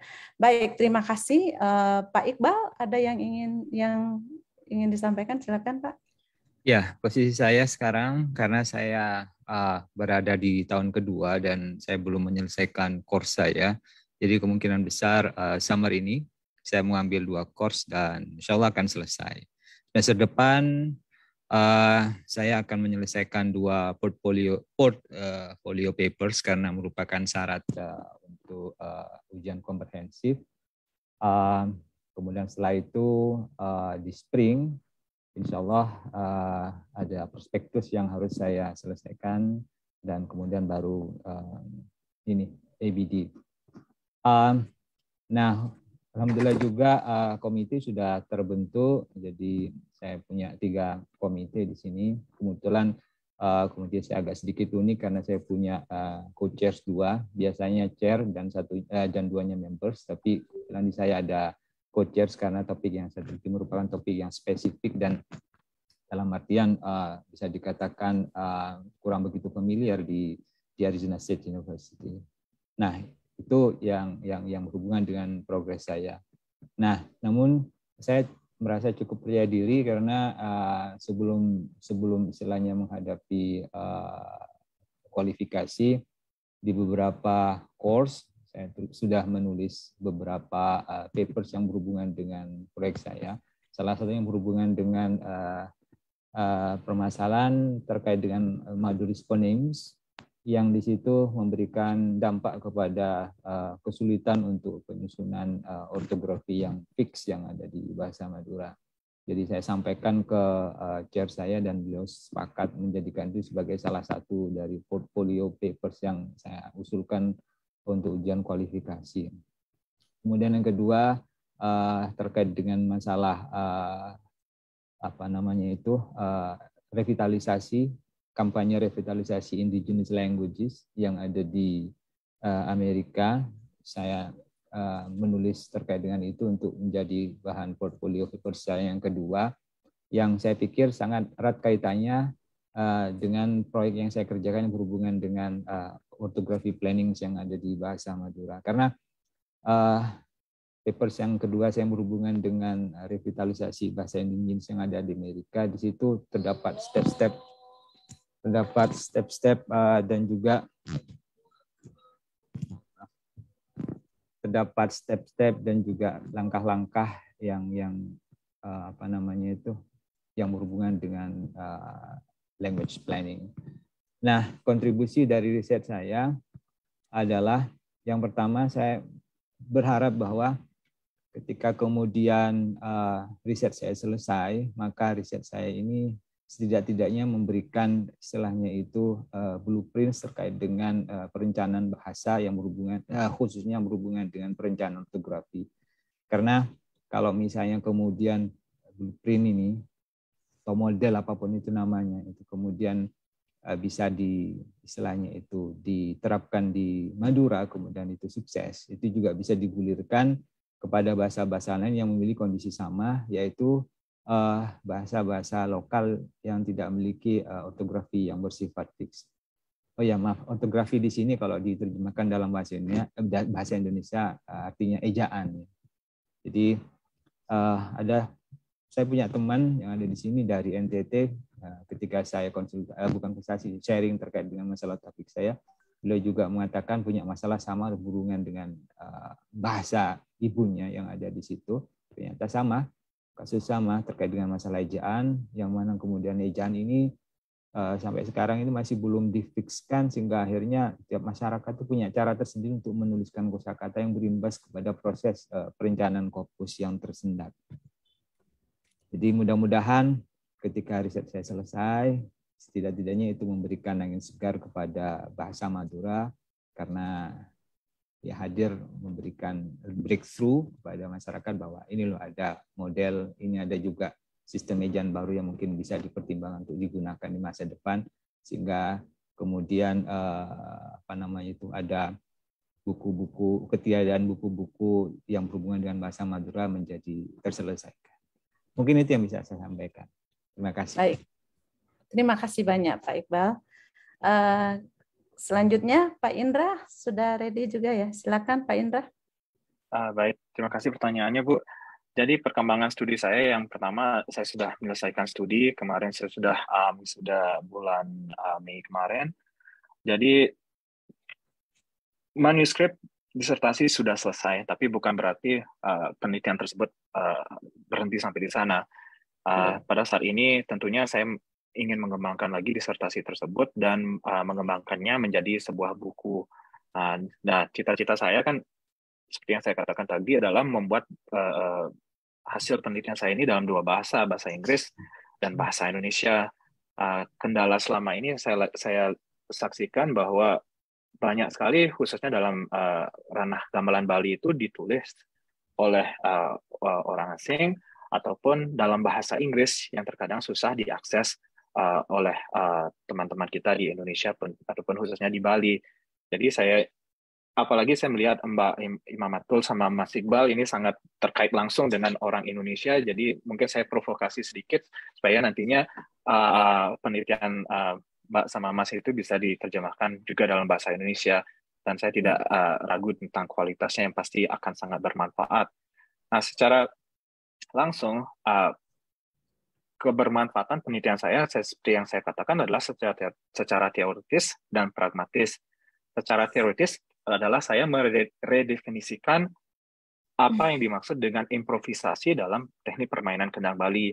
Jadi selama ini kalau kita melihat kutipan dari misal baca buku di luar, kita mengacu kepada teori-teori di luar. Kenapa kita tidak mau mengembangkan teori sendiri, teori improvisasi khususnya dari perspektif orang Bali atau dalam karawitan Bali. Nanti tentunya Mas sama Mbak juga mengembangkan teori sendiri mengenai kebahasaan dari perspektif orang Indonesia sendiri yang nantinya mudah-mudahan orang asing yang akan mengutip kita kajian kita secara pragmatis. Disertasi saya ini disertai oleh link YouTube di mana misalkan saya membicarakan satu topik, contohnya seperti ini, Anda bisa melihat contohnya dalam video link seperti ini. Jadi ada deskripsi, ada analisis transkripsi, kemudian ada contoh. Kadang-kadang kalau orang malas baca nih, saya buka linknya aja. Oh, step 1 begini. Jadi Anda bisa melihat contohnya seperti ini.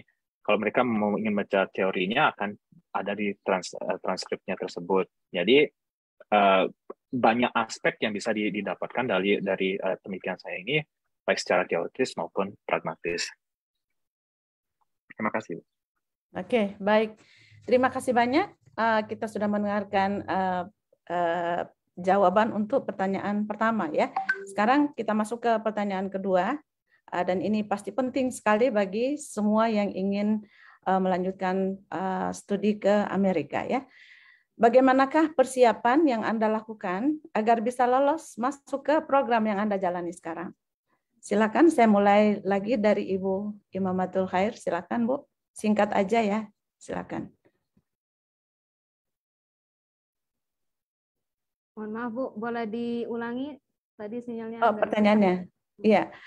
Bagaimanakah persiapan yang Anda lakukan agar bisa lolos masuk ke program yang Anda jalani sekarang ini? Oke, jadi sebenarnya saya mendaftar di UMass ini karena jalur Fulbright begitu ya. Jadi Fulbright yang akan membantu untuk mendaftarkan. Namun persiapan yang sudah saya lakukan pastinya mengenai isu apa yang ingin kita pelajari lebih lanjut begitu, dan nantinya bisa bermanfaat untuk masyarakat kita gitu di Indonesia, especially in Madura.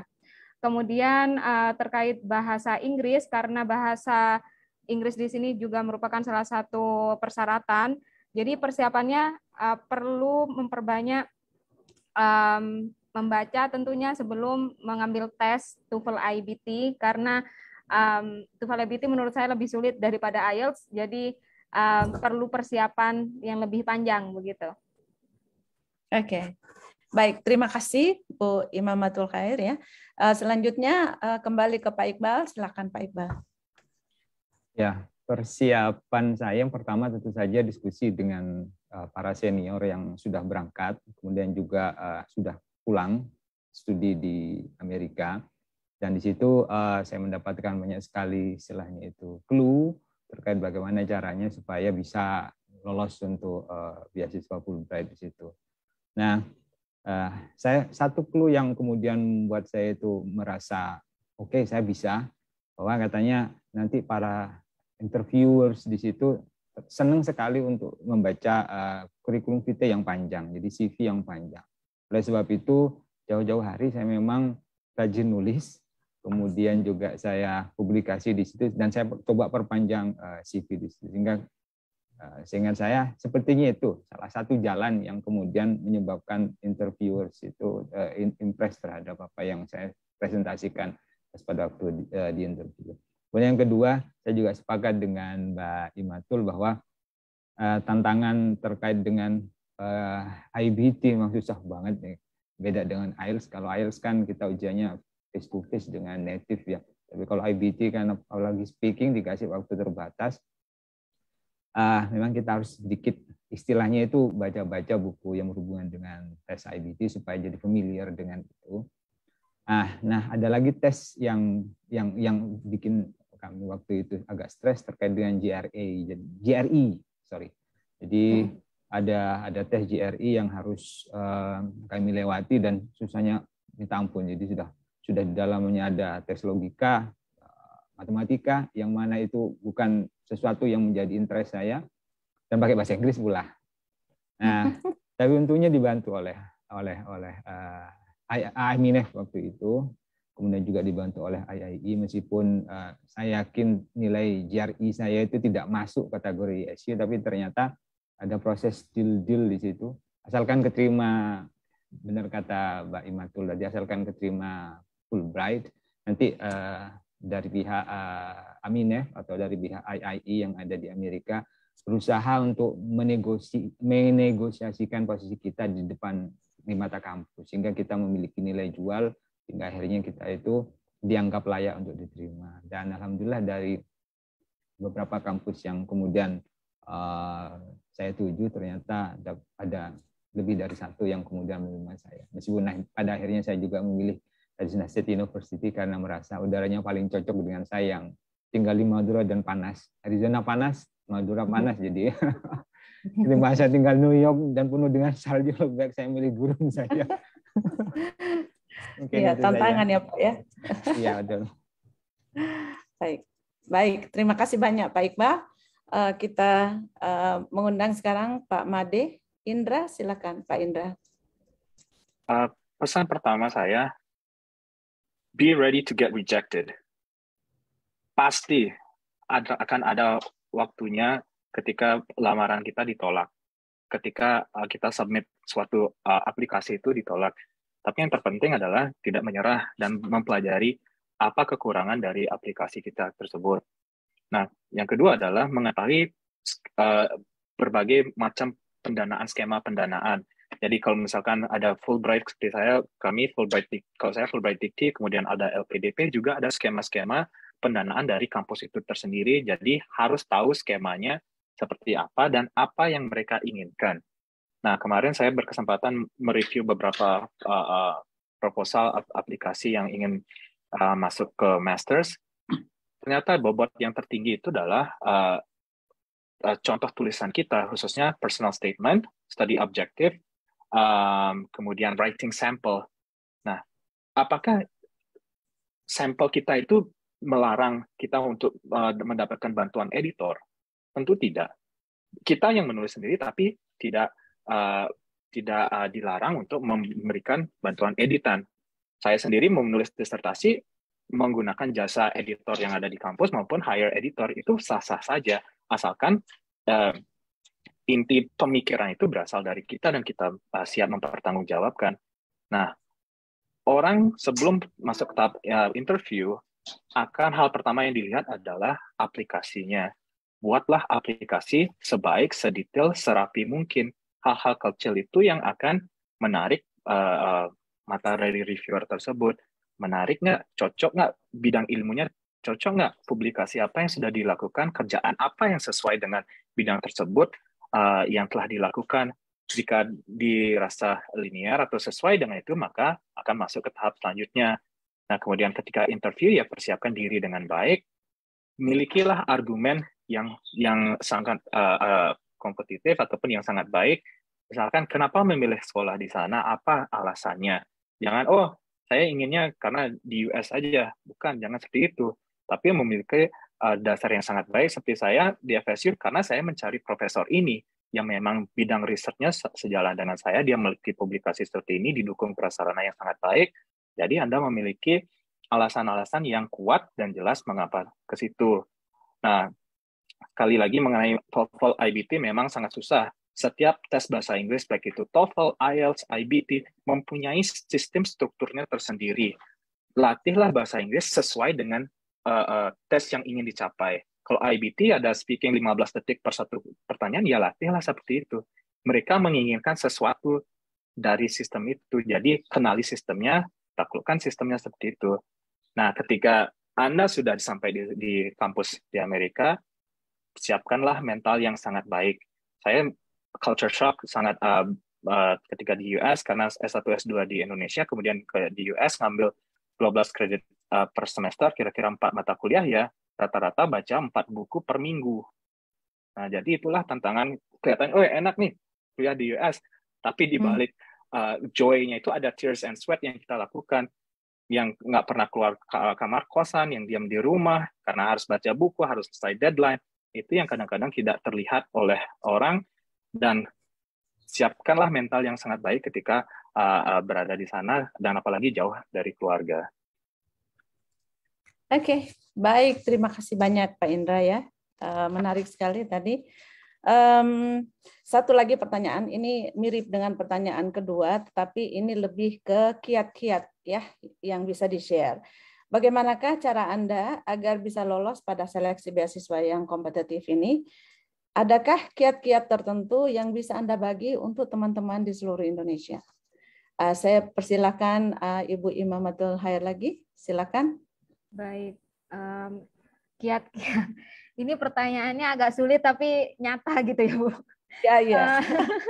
Singkat aja Bu, nggak apa-apa. Untuk kiat-kiatnya itu kalau saya pribadi lebih lebih dipersiapkan lagi mentalnya, karena pendidikan di US ini selama saya mempelajari ini ya, atmosfernya juga, kemudian kulturnya juga, kita dipaksa untuk berbicara begitu. Kalau di Indonesia mungkin kita tunduk dengan dosen, kalau di sini kami mahasiswa dan dosen berkolaborasi, kemudian sharing ilmu, dan juga lebih terbuka untuk menerima opini yang berbeda begitu dari teman-teman sejawat yang ada di kelas begitu. Kemudian yang kedua adalah memastikan bahwa apa yang sudah kita pelajari di program studi kita bisa dapat kita implementasikan dan bisa kita uji coba begitu di konteks Indonesia. Kalau misalnya di US di program dual language education mungkin terkesan wah luas sekali begitu, karena di sini konteksnya mengenai bilingual education yang berkaitan dengan newcomers atau immigrants yang dari berbagai negara yang datang ke US.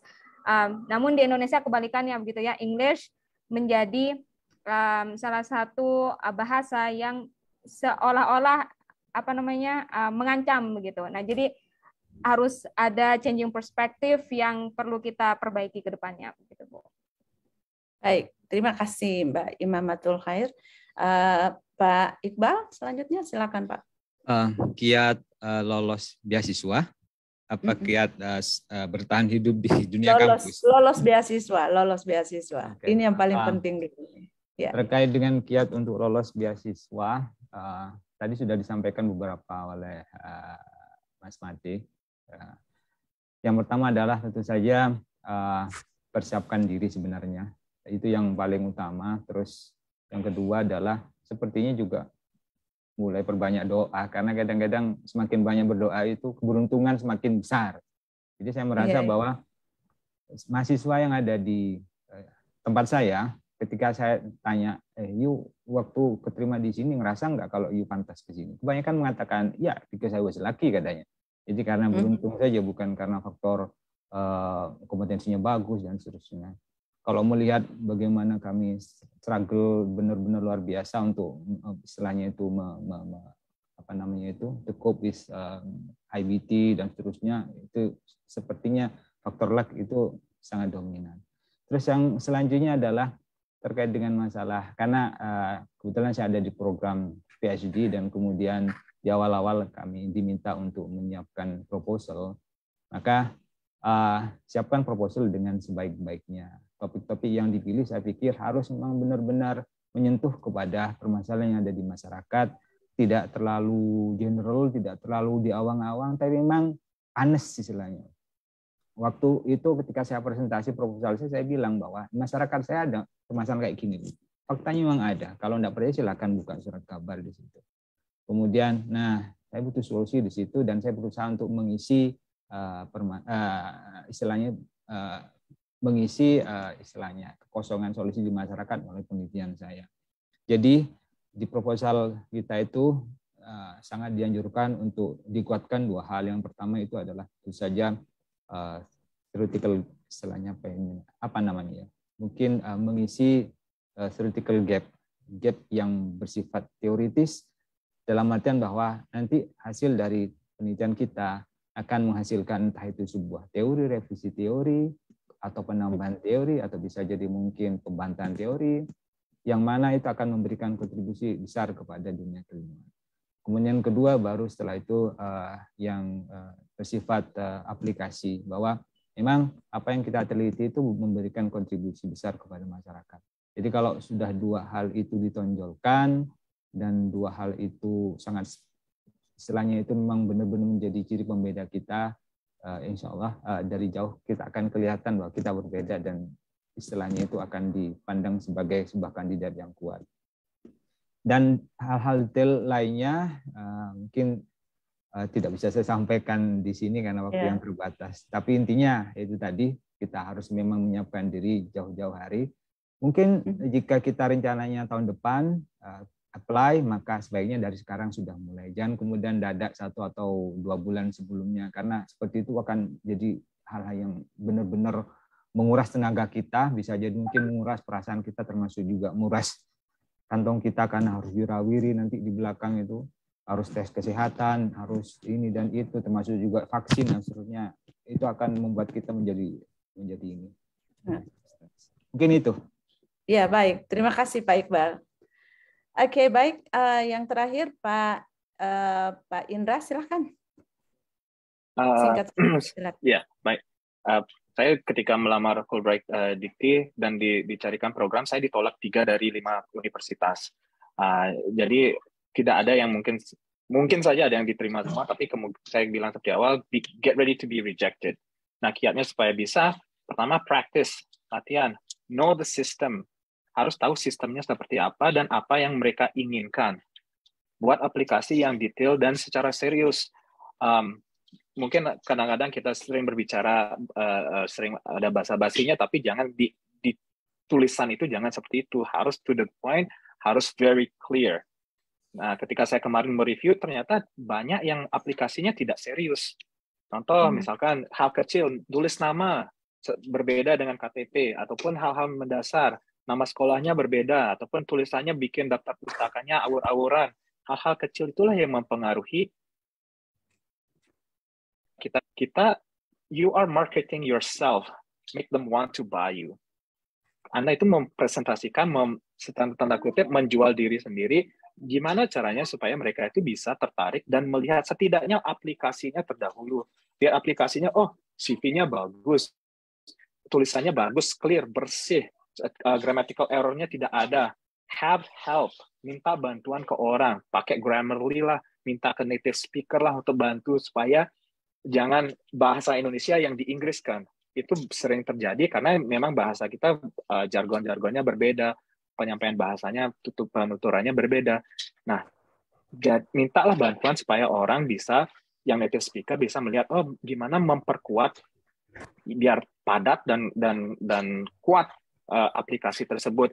Biasanya berikan mungkin 1 halaman atau 2 halaman ya.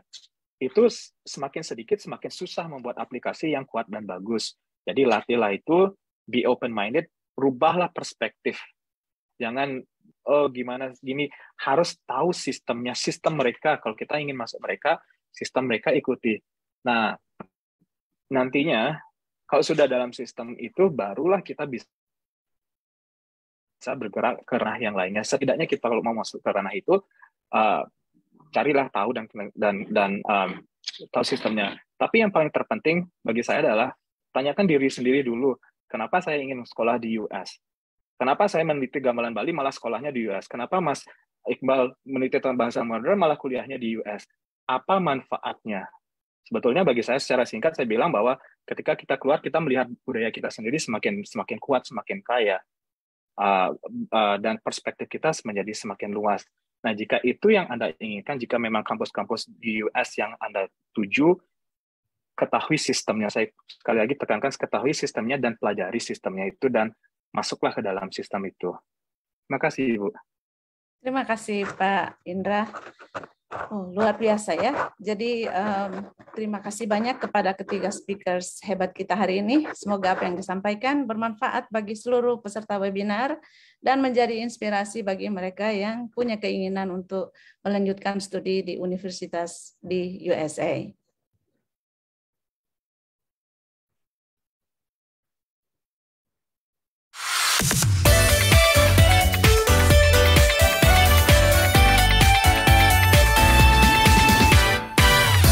Bianca. Selanjutnya kita akan masuk ke sesi khusus LPDP yang akan diwakili oleh Bapak Ari Kuncoro. Beliau akan memberikan informasi menyeluruh tentang beasiswa pemerintah Indonesia ini. Tanya jawab akan dipandu langsung oleh LPDP. Kami persilakan. Silakan Pak. Baik, terima kasih Ibu Nasmila, terima kasih Bapak Ibu semua. Selamat siang Jakarta, selamat siang Indonesia, atau selamat malam Amerika ya. Amerika. Juga terima kasih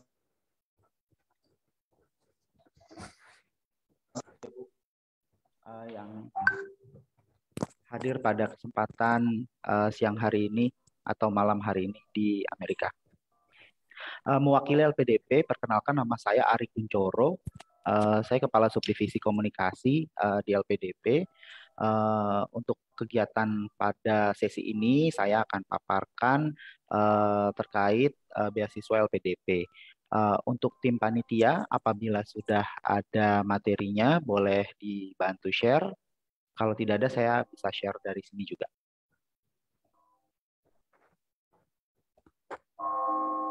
Tidak ada Pak, silakan. Oh baik, saya share ya. Mohon izin diberikan akses untuk sharing. Ya, harusnya ini terlihat.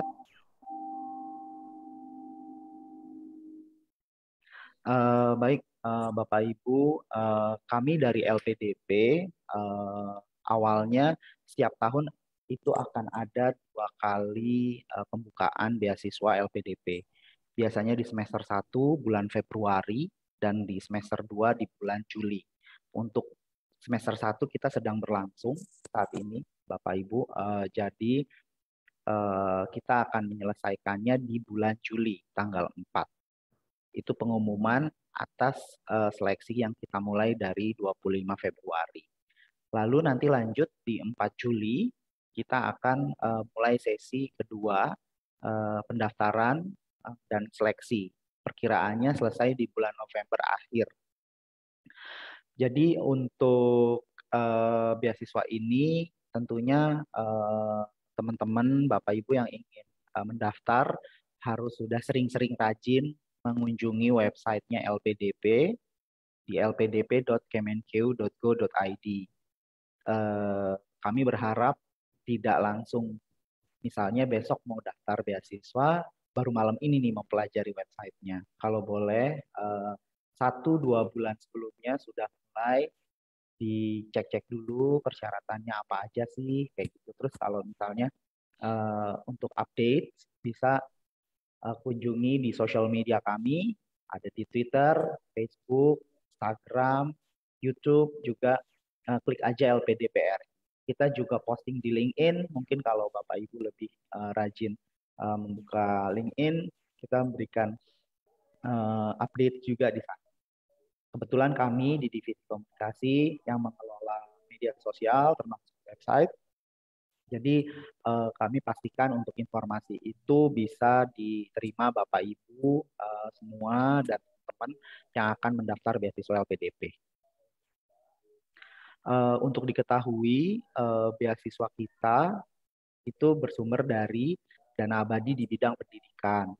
Sumber dananya ada dari APBN atau sumber lain dan pendapatan investasi. Dari dana tersebut, selain beasiswa, kita juga melakukan pendanaan riset. Jadi Bapak Ibu mungkin ada yang mengajukan pendanaan riset, baik persorangan maupun dari badan bisa menghubungi LPDP juga. Untuk dana kita, posisi terakhir itu di 2022 ini ada di 99,1 triliun. Dari dana abadi itu kita investasikan dapat dana sekitar 4,3 sampai 4 T rata-rata. Kalau yang di terakhir itu di 4,8 T investasinya yang digunakan untuk membiayai Bapak Ibu semua teman-teman masyarakat Indonesia untuk melanjutkan studi, yaitu kita mengelola dana abadi pendidikan juga ya, dana titipan, dana abadi penelitian, dana abadi perguruan tinggi, dana abadi penyelenggaraan pemilu peserta dan pemilih mendapat perlakuan yang sama sesuai peraturan yang berlaku. Nah, untuk apa namanya persebaran LPDP sudah sekitar hampir 30.000 orang itu yang sudah mendapatkan beasiswa LPDP akumulasi dari tahun 2013 hingga 2021. Hasil seleksi tahun 2021 terakhir itu kita mendapatkan 4.266 orang. Nah, untuk tahun 2022 ini nanti baru ketahuan di 4 Juli untuk yang untuk tahap pertama, dan nanti di November 2022 untuk tahap keduanya. Beasiswa LPDP disebar ke seluruh provinsi di Indonesia, dan kita memberikan kesempatan studi luar dan dalam negeri. Memang prosentasenya lebih banyak teman-teman yang melanjutkan studi di dalam negeri. Total mahasiswa sekarang yang sedang ongoing atau yang sedang studi hampir 6.000, sekitar 5.800-an ini tersebar di seluruh benua, Amerika Utara, Afrika, Amerika, Indonesia, Australia, dan Selandia Baru. Prosentasenya tetap paling banyak masih tadi di dalam negeri. Kalau kita lihat dari provinsi, di Universitas Hasanuddin ya di Sumatera Selatan itu ada 1.526 yang telah mendapatkan beasiswa LPDP. Kemarin juga saya baru berkesempatan juga memberikan sosialisasi di Universitas Hasanuddin di farmasi ya, kalau saya tidak salah kemarin baru 2 harian lalu. Prosentasenya juga cukup tidak, maksud saya tidak begitu dikit atau tidak, tapi belum banyak juga dari Sulawesi Selatan. Kiprah alumni mereka setelah studi akan kembali ke Indonesia dan mereka akan bekerja di sektor publik, sektor private juga, dan mayoritas mereka juga banyak yang kembali ke instansinya masing-masing. Lanjut, untuk kebijakan beasiswanya di tahun 2022 ini kita masih ada 3 skema, yaitu beasiswa afirmasi, beasiswa targeted, dan beasiswa umum. Beasiswa umum ini adalah beasiswa yang paling banyak diminati dan di-apply oleh masyarakat Indonesia. Jadi beasiswa LPDP hanya boleh untuk warga negara Indonesia, tidak boleh warga negara asing. Untuk yang afirmasi, pertama saya jelaskan di sini ada beberapa program, yaitu beasiswa Putra-Putri Papua, beasiswa daerah afirmasi, prasejahtera, penyandang disabilitas. Untuk yang Putra-Putri Papua, relaksasi persyaratan lebih dimudahkan daripada seluruh jenis beasiswa yang kami punya. Lalu diikuti beasiswa daerah afirmasi, ada 96 kabupaten kota di Indonesia yang masih termasuk ke dalam daerah afirmasi, yaitu daerah sesuai catatan kami yang masih daerah tertinggal. Untuk beasiswa prasejahtera juga diberikan bagi calon-calon penerima beasiswa yang berasal dari keluarga prasejahtera. Dan terutama untuk penyandang disabilitas juga kita berikan kesempatan yang luas untuk daftar beasiswa LPDP. Semuanya masuk di skema beasiswa afirmasi namanya. Kalau untuk di beasiswa targeted, itu bisa untuk beasiswa kewirausahaan hanya untuk magister di luar negeri. Untuk beasiswa kewirausahaan tidak bisa di dalam negeri. Lalu beasiswa PNS, TNI, Polri itu untuk teman-teman PNS, teman-teman TNI, teman-teman Polri bisa melamar melalui jalur targeted ini. Seperti saya misalnya, saya seorang PNS di Kementerian Keuangan. Kebetulan saya juga work di LPDP, tapi pada saat itu saya belum bisa mengikuti skema ini karena skema PNS TNI Polri saat saya mendaftar itu belum ada. Jadi saya ikut beasiswa umum. Tapi sekarang untuk yang beasiswa PNS TNI Polri sudah diadakan dengan skema persyaratan yang sedikit lebih rendah daripada yang beasiswa umum, dan tentunya harusnya ini bisa membantu teman-teman dari yang TNI, Polri, PNS untuk lebih semangat mendaftar beasiswa LPDP, sekolah lebih lanjut S2 dan S3. Jadi kita tidak punya S1 untuk beasiswa LPDP. Beasiswa dokter spesialis ini dan beasiswa pendidikan kader ulama perempuan, yang beasiswa pendidikan kader ulama atau kader ulama perempuan sudah akan dibuka pada tahap 2 nanti. Masih to be confirmed. Selanjutnya beasiswa umum ini yang paling banyak tadi. Jadi kemungkinan teman-teman yang hadir pada sesi ini bisa melamar di beasiswa PTUD, beasiswa reguler, dan beasiswa co-funding. Beasiswa PTUD ini adalah beasiswa perguruan tinggi utama dunia yang termasuk dalam list University Mitra LPDP, ada sekitar 25 top rank ya university. Jika teman-teman sudah punya LOE dari atau surat penerimaan sebagai mahasiswa dari PTUD, bisa melamar melalui jalur PTUD tanpa mengikuti tes bakat skolastik. Jadi cukup tes administrasi dan tes wawancara untuk yang PTUD.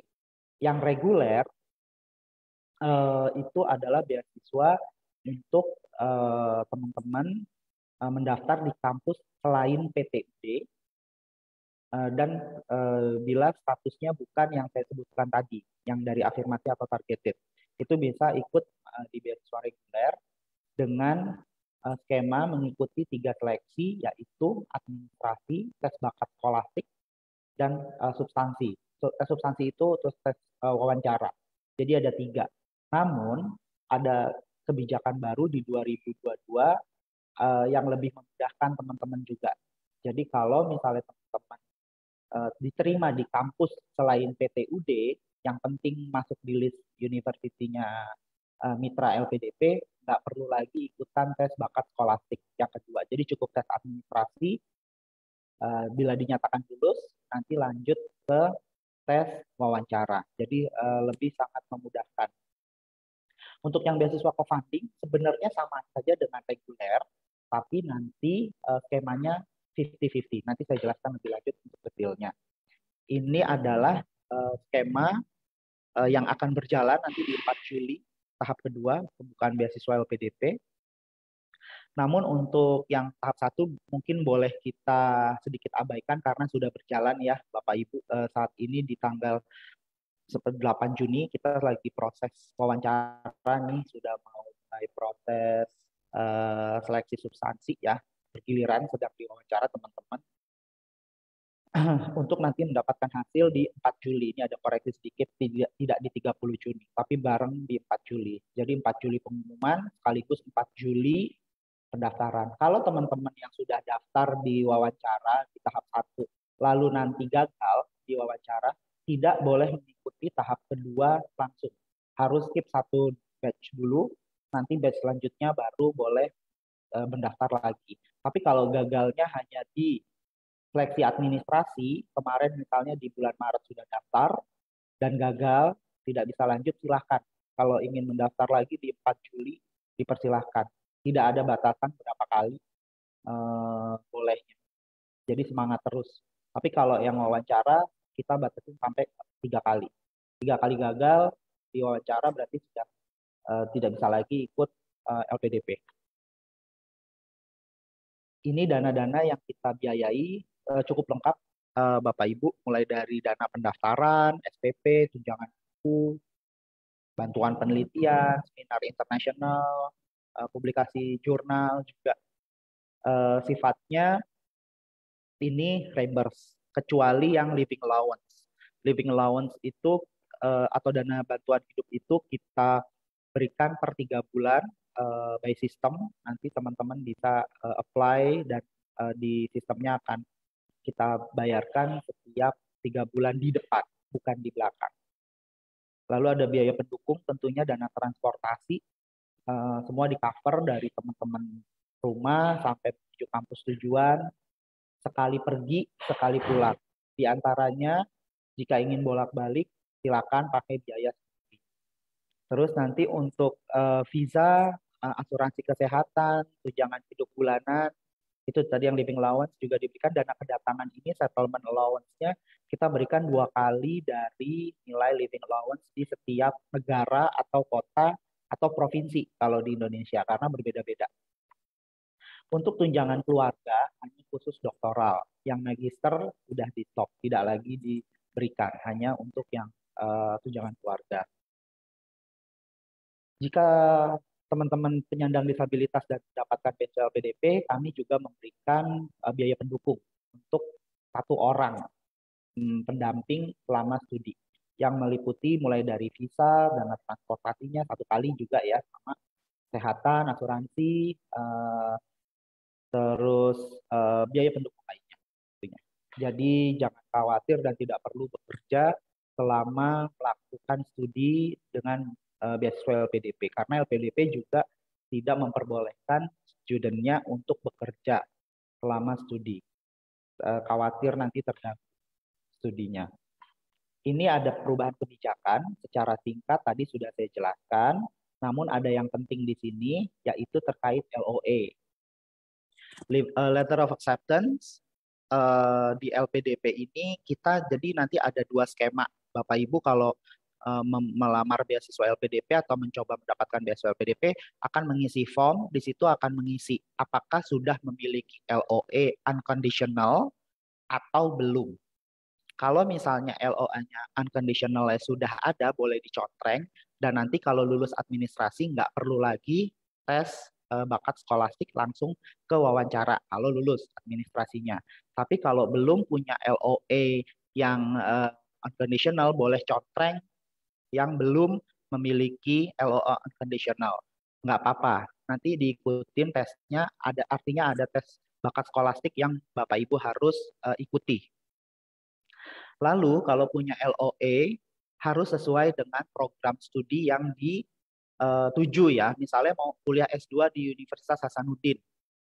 Jangan dapat LOA sudah di situ, tapi jangan pilihnya di UGM atau di ITB kayak gitu. Nanti itu kita anggap tidak match dan itu bisa menggagalkan tes administrasi Bapak Ibu. Jadi harus sama semuanya. Jadi pelan-pelan aja kita buka pendaftaran itu sampai ditutup tuh sekitar 1 bulan kok. Jadi saya rasa 2 sampai 3 minggu untuk mengisi itu waktu yang sangat cukup.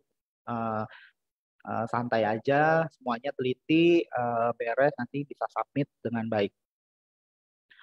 Lalu untuk yang PNS TNI Polri juga harus ada surat usulan dari minimum eselon 2 yang membidangi SDM. Dan untuk PNS TNI Polri tidak boleh lagi mendaftar beasiswa kewirausahaan dan prasejahtera. Karena PNS TNI Polri sudah kita anggap tidak lagi prasejahtera.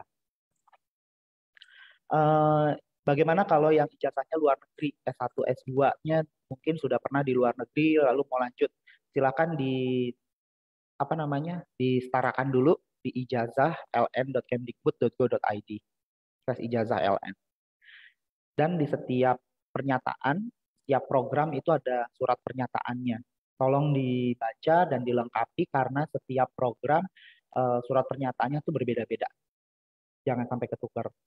Verifikasi KTP itu pada saat pendaftaran di awal, itu sekarang kita sudah nge-link dengan Dukcapil, jadi hanya 1 KTP untuk 1 pelamar. Jika pernah mendaftar dan nggak bisa dibuka atau terblokir, silakan hubungi LPDP 24 jam, kita ada customer service yang jaga untuk dibantu dibuka blokirnya atau untuk dibantu di reset. Jika memang itu sudah dilakukan dan tidak bisa, berarti ada kendala di nomor KTP Bapak Ibu dan harap hubungi Dukcapilnya tempat. Surat rekomendasi tentunya butuh ya Bapak Ibu kalau untuk masing-masing program studi tujuan nanti itu boleh ke dosen pembimbingnya mungkin, ke rektornya atau ke dosen Bapak Ibu itu juga boleh atau ke atasan langsung kalau yang kerja itu diperbolehkan untuk surat rekomendasi dari tokoh masyarakat atau akademisi. Next, ini tadi beasiswa putra putri Papua yang ada relaksasi khusus, beasiswa afirmasi dan beasiswa co-funding yang 50-50. Kalau saya tidak menyarankan Bapak Ibu melamar yang co-funding, kecuali memang Bapak Ibu sudah mendapatkan beasiswa lain nih untuk studi, misalnya sudah dibiayai untuk tuition fee-nya, tapi perlu biaya akomodasi, living allowance setiap bulan, transportasinya kayak gitu, silakan bisa coba co-funding. Tapi persyaratannya akan sama semua dengan yang reguler. Jadi daripada setengah-setengah, kalau saya sih mendingan apply full aja, karena persyaratannya tidak jadi setengah-setengah. Cuman nanti fasilitasnya aja yang diberikan setengah 50-50. Boleh pilih mau yang mana. Kalau enggak saya dibiayain tuition fee-nya aja deh. Kalau untuk living allowance saya kayaknya cukup nih. Saya bisa saya bisa hidup dengan tabungan saya kayak gitu. Saya bisa beli tiket sendiri gitu. Mendingan semuanya aja karena sudah diberikan juga. Ini ketentuan yang berlaku saya sampaikan juga terutama bagi teman-teman yang di luar negeri yang ongoing atau yang akan studi. Nanti setelah studi dimohon untuk kembali ke Indonesia. Harus mengabdi atau kembali di Indonesia itu 2N+1. Ngapain di Indonesia gitu? Kan banyak yang bertanya, boleh nggak sekolah lanjut kuliah lagi? Kalau lanjut kuliah lagi dengan beasiswa LPDP boleh. Teman-teman kan pasti akan apply lagi dari kembali dulu ke Indonesia baru apply lagi. Dan kalau misalnya untuk bekerja di luar negeri itu tidak diperbolehkan kecuali di perusahaan asing tapi base-nya di Indonesia. Itu nggak apa-apa, lamanya 2N+1. Kalau misalnya Bapak Ibu tidak kembali setelah studi, kita sudah kerjasama juga dengan Ditjen Imigrasi, paspor Bapak Ibu akan klik Ditjen Imigrasi. Dan setahu saya, sebulan atau 20 hari setelah Bapak Ibu wisuda ya, atau masa kontrak itu berakhir, kontrak dengan LPDP, Bapak Ibu tuh paling lambat harus sudah kembali ke Indonesia. Jika ingin dibiayai penerbangannya kembali ke Indonesia. Tapi kalau lebih dari itu saya khawatir tidak bisa dilanjutkan dan nanti masuk ke daftar cekal imigrasi nanti akan lebih repot lagi. Jadi kembalilah ke Indonesia untuk mengabdi di Indonesia bagi yang sudah selesai. Nanti setelah itu boleh mau ke luar negeri lagi atau lain-lain boleh. Tapi kalau di Indonesia untuk liburan aja ya misalnya itu nggak apa-apa. Yang tidak diperbolehkan adalah bekerja atau menetap di luar negeri. Misalnya ada juga banyak kasus-kasus yang habis itu harus menikah atau segala macam. Nah itu nanti akan kredit itu di situ. Jadi nanti harus mengurus dulu ke LPDP dan segala macam.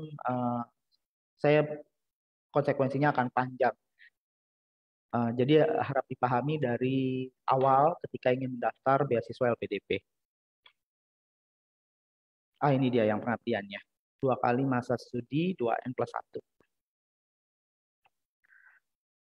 Selanjutnya ini adalah program-program mendetail. Mungkin di setiap program itu karakteristiknya berbeda-beda. Hanya yang putra-putri Papua aja ini yang mungkin di teman-teman di Sulawesi Selatan, Makassar ini ada yang dari putra-putri Papua, syarat bahasanya sudah tidak dipersyaratkan lagi. Jadi yang penting apply dulu, kalau memang dinyatakan eligible, nanti kita berikan pengayaan bahasa untuk yang beasiswa putra-putri Papua dan afirmasi. Tapi yang afirmasi masih ada minimum bahasa Inggris, kemampuan bahasa Inggrisnya, TOEFL atau IELTS, atau Duolingo juga boleh. Untuk beasiswa lain-lainnya mungkin bisa dibaca nanti di lpdp.kemenkeu.go.id atau di bantuan.lpdp.kemenkeu.go.id itu 24 jam. Jika Bapak Ibu memiliki kesulitan atau lain-lain, kita ada customer service yang standby 24 jam. Untuk kesempatan ini paling saya jelaskan yang beasiswa reguler karena ini yang paling banyak diminati tadi. Jadi usianya harus 35 tahun maksimum untuk magister, doktoral 40 tahun, syarat bahasanya kalau dalam negeri itu boleh pakai TOEFL ITP 500 dan seterusnya TOEFL IBT. Kalau untuk luar negeri tidak lagi menggunakan TOEFL ITP tapi harus yang IBT dengan skor 80 atau dengan IELTS 6,5. Dalam negeri IELTS 6,0 dan LPDP tidak mengharuskan misalnya nilai IELTS-nya harus ada satu band yang less than 6 gitu atau kurang dari 6 gitu enggak apa-apa. Yang penting ini rata-rata aja, IELTS rata-rata. Jadi kalau misalnya satu ada yang 8, satu lagi ada yang 5,5 enggak apa-apa. Yang penting dia IELTS rata-ratanya.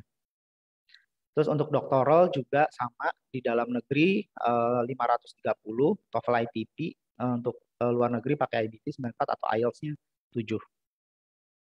Syarat IPK wajib untuk yang magister 3, artinya IPK S1-nya ya, berarti 3 bukan IPK di magisternya. Jadi ini IPK waktu S1-nya kalau mau daftar magister tuh minimum 3. Terus kalau mau daftar doktoral IPK pada saat S2 atau magisternya 3,25. Ini adalah proses seleksinya administrasi, bakat skolastik, dan substansi. Rata-rata 3, kecuali yang PTUD, jika sudah mengantongi LOE, atau seluruh universitas yang menjadi mitra LPDP, jika sudah dapat LOE, ini skip nih, yang tes bakat skolastik. Lumayan buat Bapak Ibu bisa mempersiapkan lebih baik lagi untuk tes wawancaranya. Ya, ini sama aja yang PTUD tadi. Ini daftar list kampusnya yang 25 top rank perguruan tinggi utama dunia. Jadi kalau ada salah satu diterima di LOE di sini, bisa apply melalui jalur PTUD. Kemungkinannya untuk mendapatkan beasiswa LPDP lebih tinggi, tapi tetap aja ada gagalnya masih sedikit. Nanti komite reviewer kami yang akan menilai. Bagaimana kita menetapkan penilaian universitas tujuan luar negeri dan dalam negeri? Selama ini kita menggunakan pemeringkat, ada US, THK, dan ERWU ini. Jadi jumlah universitinya lumayan banyak di dunia, paling banyak untuk beasiswa putra-putri Papua. Ada 479 perguruan tinggi di 49 negara. Tapi kalau untuk yang reguler aja kurang lebih ada 390 perguruan tinggi yang bisa Bapak Ibu apply di 41 negara. Sepertinya sudah cukup banyak seperti itu. Ini akreditasinya ya. Nanti juga ada di website kami. Saya rasa itu saja Ibu Nasmilah dan Bapak Ibu semua penjelasan kami dari LPDP. Silakan apabila ada pertanyaan kita bantu jawab. Terima kasih.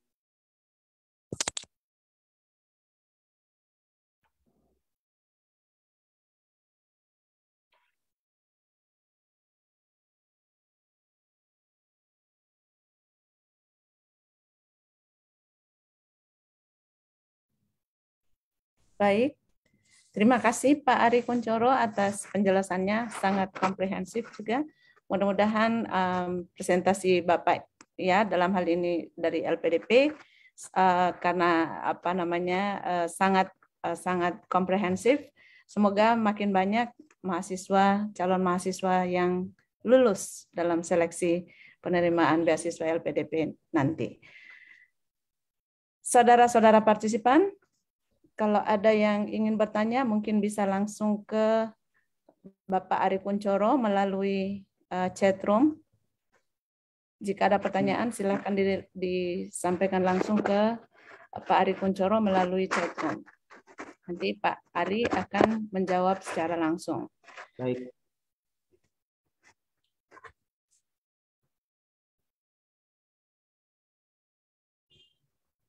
Saya lihat belum ada nih Pak Ari ya. Jadi yang ada yang minta untuk share presentasi ya Bu.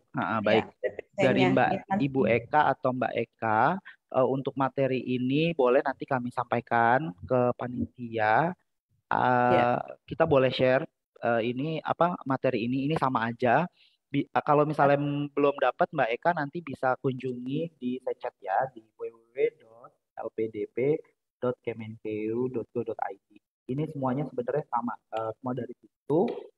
Atau kalau misalnya perlu pertanyaan lebih lanjut, bisa ke bantuan lpdp.kemenkeu.go.id 24 jam. Segala macam pertanyaan dilayani, atau telepon juga bisa. LPDP ada telepon 24 jam, ada customer service-nya. Jadi kalau nanti studi juga ada apa-apa silahkan bisa call LPDP customer service 24 jam. Kali ini ada yang bertanya, Nasmila di chat dari Pak. Oh, ini direct ke saya. Saya bacakan aja. Saya PNS guru, apakah LPDP beasiswa targeted ke luar negeri juga bisa untuk guru? Jadi bisa Pak, kalau untuk yang guru selama dia statusnya PNS bisa melamar melalui jalur tadi yang PNS, bisa ke luar negeri maupun ke dalam negeri dengan kriteria yang tadi saya sudah sampaikan. Nanti bisa dicek detailnya, saya harus melengkapi syarat bahasa berapa, PK-nya berapa, itu boleh sekali.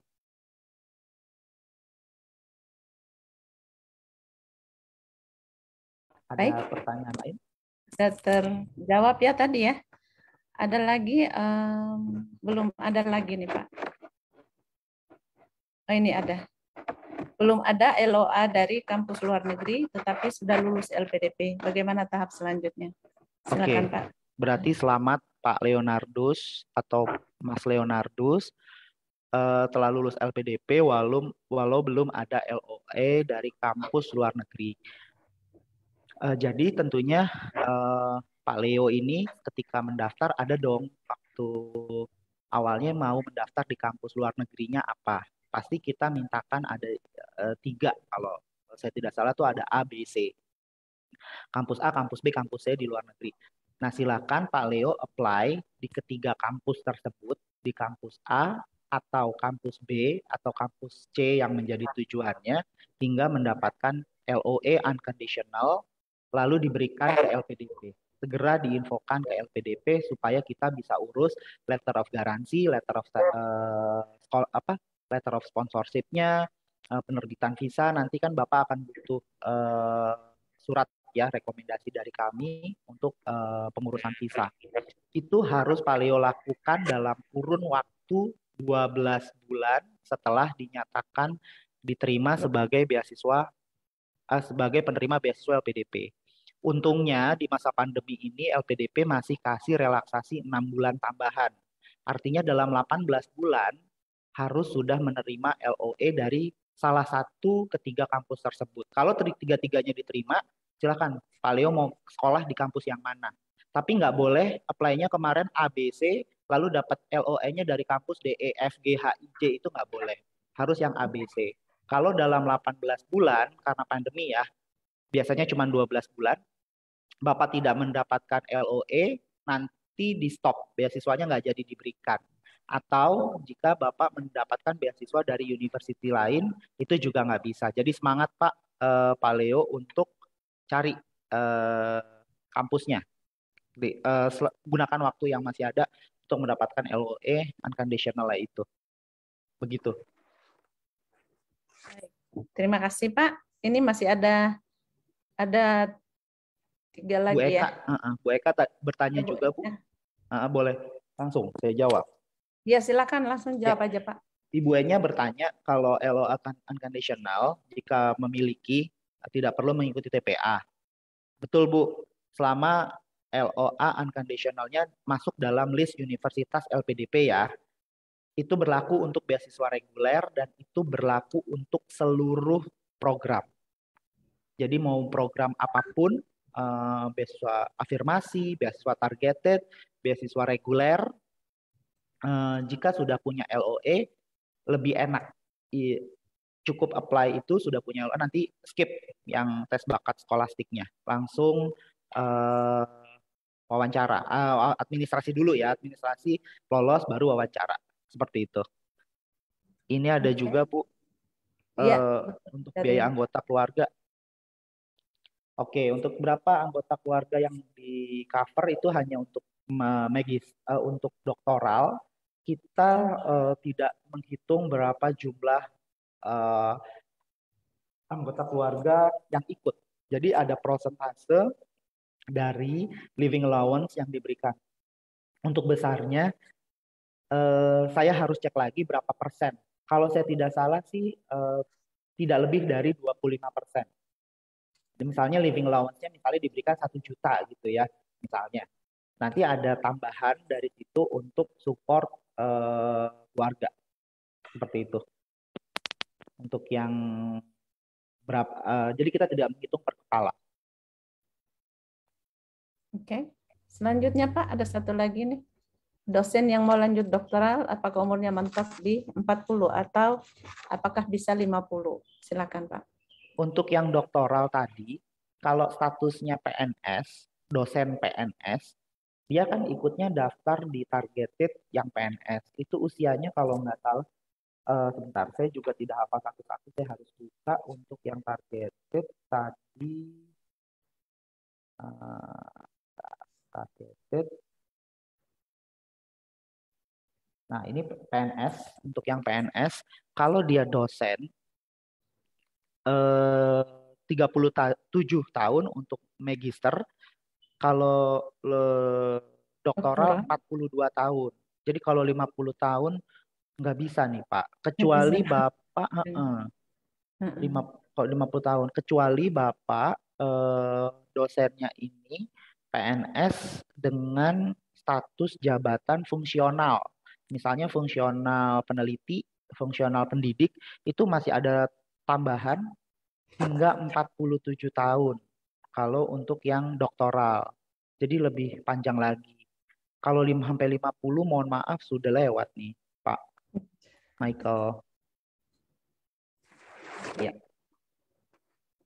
Ya. Tidak ada lagi. Nggak ada lagi kayaknya Pak. Ya, tinggal ada satu Bu yang dari Pak Leo lagi, tapi khusus Papua tidak ada pilihan kampus. Saya nggak ngerti maksud pertanyaannya.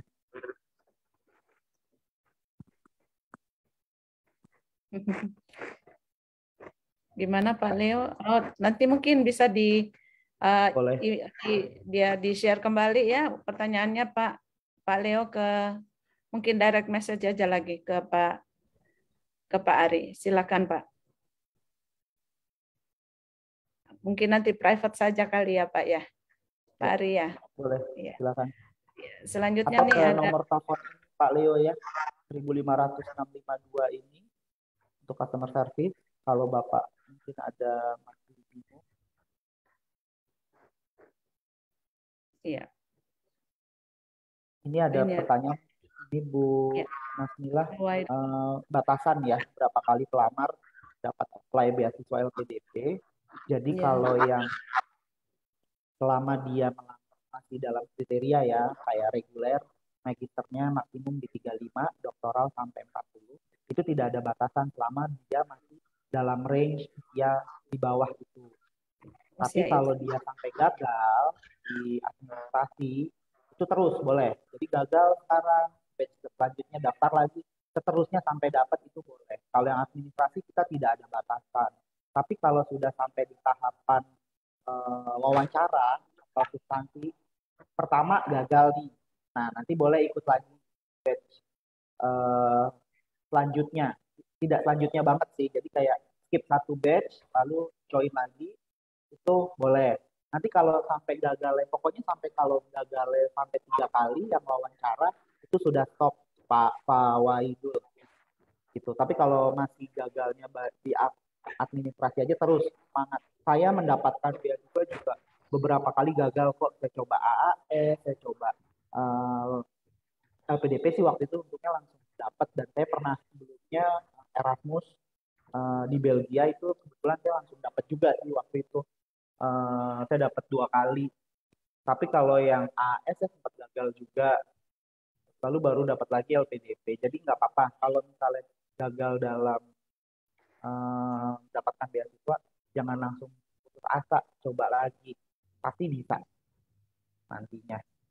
Semangat. Oke, ini ada tambahan lagi pertanyaan Pak dari Irma Safitri. Ibu Irma Safitri, kenapa dibatasi sampai 3 kali di wawancara? Jika boleh tahu. Jadi gini, kan kalau di wawancara ini, Bapak Ibu kan ikutan di tahap 1 sekarang nih, lagi wawancara gagal. Tahun depannya batch selanjutnya kan belum boleh ikutin lagi, harus tunda dulu satu tahapan. Nanti lagi pas tahap 1 lagi dibuka di 2023. Jadi nggak boleh sekarang gagal, besoknya langsung daftar lagi. Nah itu nanti istirahat dulu, relax dulu, disiapkan dulu dokumennya segala macam, baru nanti coba apply lagi. Tapi nanti kalau gagal lagi yang kedua, sama relax dulu, coba dilengkapi lagi. Apa kemarin kesalahannya apa waktu wawancara itu, dievaluasi dulu sendiri, nanti baru lagi yang 3 kali. Kalau sudah sampai 3 kali gagal, kita harus menyudahi. Jadi Bapak Ibu nggak boleh coba lagi, karena batasnya memang dari tim seleksi itu, komite reviewer itu juga menyarankan cukup 3 kali. Berarti ada sesuatu yang memang tidak eligible pada saat Bapak Ibu wawancara itu. Sudah 1 kali, mungkin ya ada kekurangan, mungkin bisa diperbaiki pada wawancara kedua. Nah itu sampai 3 kali. Tapi kalau administrasi nggak apa-apa, lanjut aja terus sampai bisa dapat. Dan itu juga kan memperhitungkan usia ya. Kalau memang masih jauh nggak apa-apa, tapi kalau udah mepet-mepet kan juga nanti bahaya. Biasanya banyak teman-teman yang mendaftar itu untuk S2 itu usianya juga udah mepet-mepet nih Bu, kayak 30 tahunan ke atas gitu, 31, 32, sedangkan dia harus stop di usia 35. Jadi memang kebijakan saat ini hingga 3 kali dulu kalau untuk wawancara, kecuali yang administrasi tadi. Seperti itu. Iya, baik. Saya kira sudah ada satu lagi nih pertanyaan penutup ya Pak. Ya. Kenapa tidak ada beasiswa LPDP untuk S1? S1, ya baik, terima kasih. Pertanyaan terakhirnya Bu Nasmila, kenapa tidak ada beasiswa LPDP untuk S1? Perlu kami jelaskan, untuk beasiswa native atau beasiswa aslinya LPDP hanya di jenjang magister dan doktoral. Kalau untuk S1, ini ada tapi programnya Kemendikbud. Jadi Kemendikbud itu buka S1 dengan pendanaan dari LPDP. Jadi kalau Bapak Ibu buka websitenya lpdp.kemenq.go.id, lalu klik apply atau daftar, itu nanti ada skema mau daftar yang program yang mana nih. Programnya LPDP kah, ada logo LPDP-nya, atau programnya Kemendikbud kah. Kalau programnya Kemendikbud yang di-apply itu ada S1-nya atau sarjana. Tapi saya tidak mengelola program tersebut. Hanya mendanai saja, membantu mendanai programnya Kemendikbud. Jadi nanti Kemendikbud akan tagihkan ke LPDP. Ini loh untuk biaya kami untuk S1. Jadi nanti kita tinggal istilahnya membayarin atau danain atas programnya mereka. Jika ada problem atau ada kesulitan studi, semuanya ke Kemendikbud.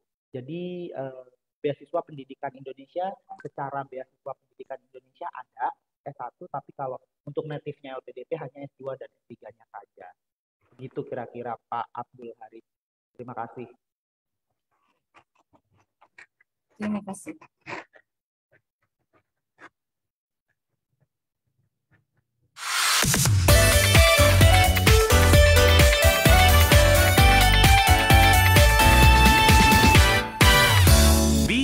Bianca. Baik, terima kasih Bapak-Bapak, Ibu-Ibu partisipan. Kita telah mengikuti serangkaian presentasi yang luar biasa magnificent hari ini. Saya mengucapkan terima kasih tak terhingga atas kebersamaan kita semuanya. Semoga setiap poin bermakna kebajikan untuk hidup kita pribadi maupun antar sesama dan untuk Indonesia secara umum. Sebagai evaluasi dari program Bianca ini, kami persilakan para partisipan untuk mengisi link evaluasi yang kami post di chatroom. Kami sampaikan pula bahwa Bianca webinar berikutnya mungkin ada ya. Bianca webinar berikutnya adalah yang ke-38 dengan program studi Agriculture and Ecology. Kita bisa lihat pada flyer yang ada di screen Zoom sekarang ini ya, ada Bapak Rosan Ruslani, the Ambassador of Indonesian Embassy from Washington ya, ini untuk opening remarks-nya. Kemudian ada Pak Andin Hardianto, President Director of LPDP. Kemudian ada speakers dari 3 universitas ya, ada Dr. Ron Walcott dari beliau adalah Dean Graduate School University of Georgia, ada Profesor Alfred E. Hatterming, Chair of the Department of Soil Science, University of Wisconsin Madison, kemudian ada Scott G. Delcord, Associate Vice President for Graduate Studies and Senior Associate Dean, University of Maine. Selanjutnya presenters dari student ada M. Habib Widiawan dari University of Georgia, kemudian ada Henry Yuda Winanto dari University of Wisconsin Madison, kemudian ada Agus Sudibyo Jati dari University of Maine. Itu kira-kira tentang Bianca berikutnya, Bianca yang ke-38. Kami encourage semuanya untuk mendaftar kembali untuk memperoleh lebih banyak lagi ilmu yang bermanfaat dan tentu informasi yang sangat up to date dan bisa digunakan untuk berkolaborasi research dan juga untuk memperoleh beasiswa LPDP, Aminef ataupun other fundings yang tersedia. Demikian sesi berikutnya adalah foto bersama. Untuk itu saya mempersilakan tim Bianca untuk melead. Terima kasih. Baik, terima kasih Ibu Nasila. Kepada seluruh peserta diharapkan untuk on kamera. Kita bersiap untuk foto. Di sini ada 4 screen. Kita mulai dari screen yang pertama. Screen yang pertama, 1, 2, 3. Selanjutnya, screen yang kedua bersiap untuk foto. Screen kedua, 1, 2, 3. Screen 3 bersiap untuk foto. 1, 2, 3. Screen 4. 1, 2, 3. Baik, terima kasih Ibu. Terima kasih Mbak. Ya, terima kasih. Nah, dengan berakhirnya sesi foto ini, berakhir pula seluruh rangkaian webinar Bianca ke-37 hari ini. Semoga bermanfaat. Wabillahi taufiq wal hidayah. Wassalamualaikum warahmatullahi wabarakatuh. Selamat malam Amerika, selamat pagi Indonesia.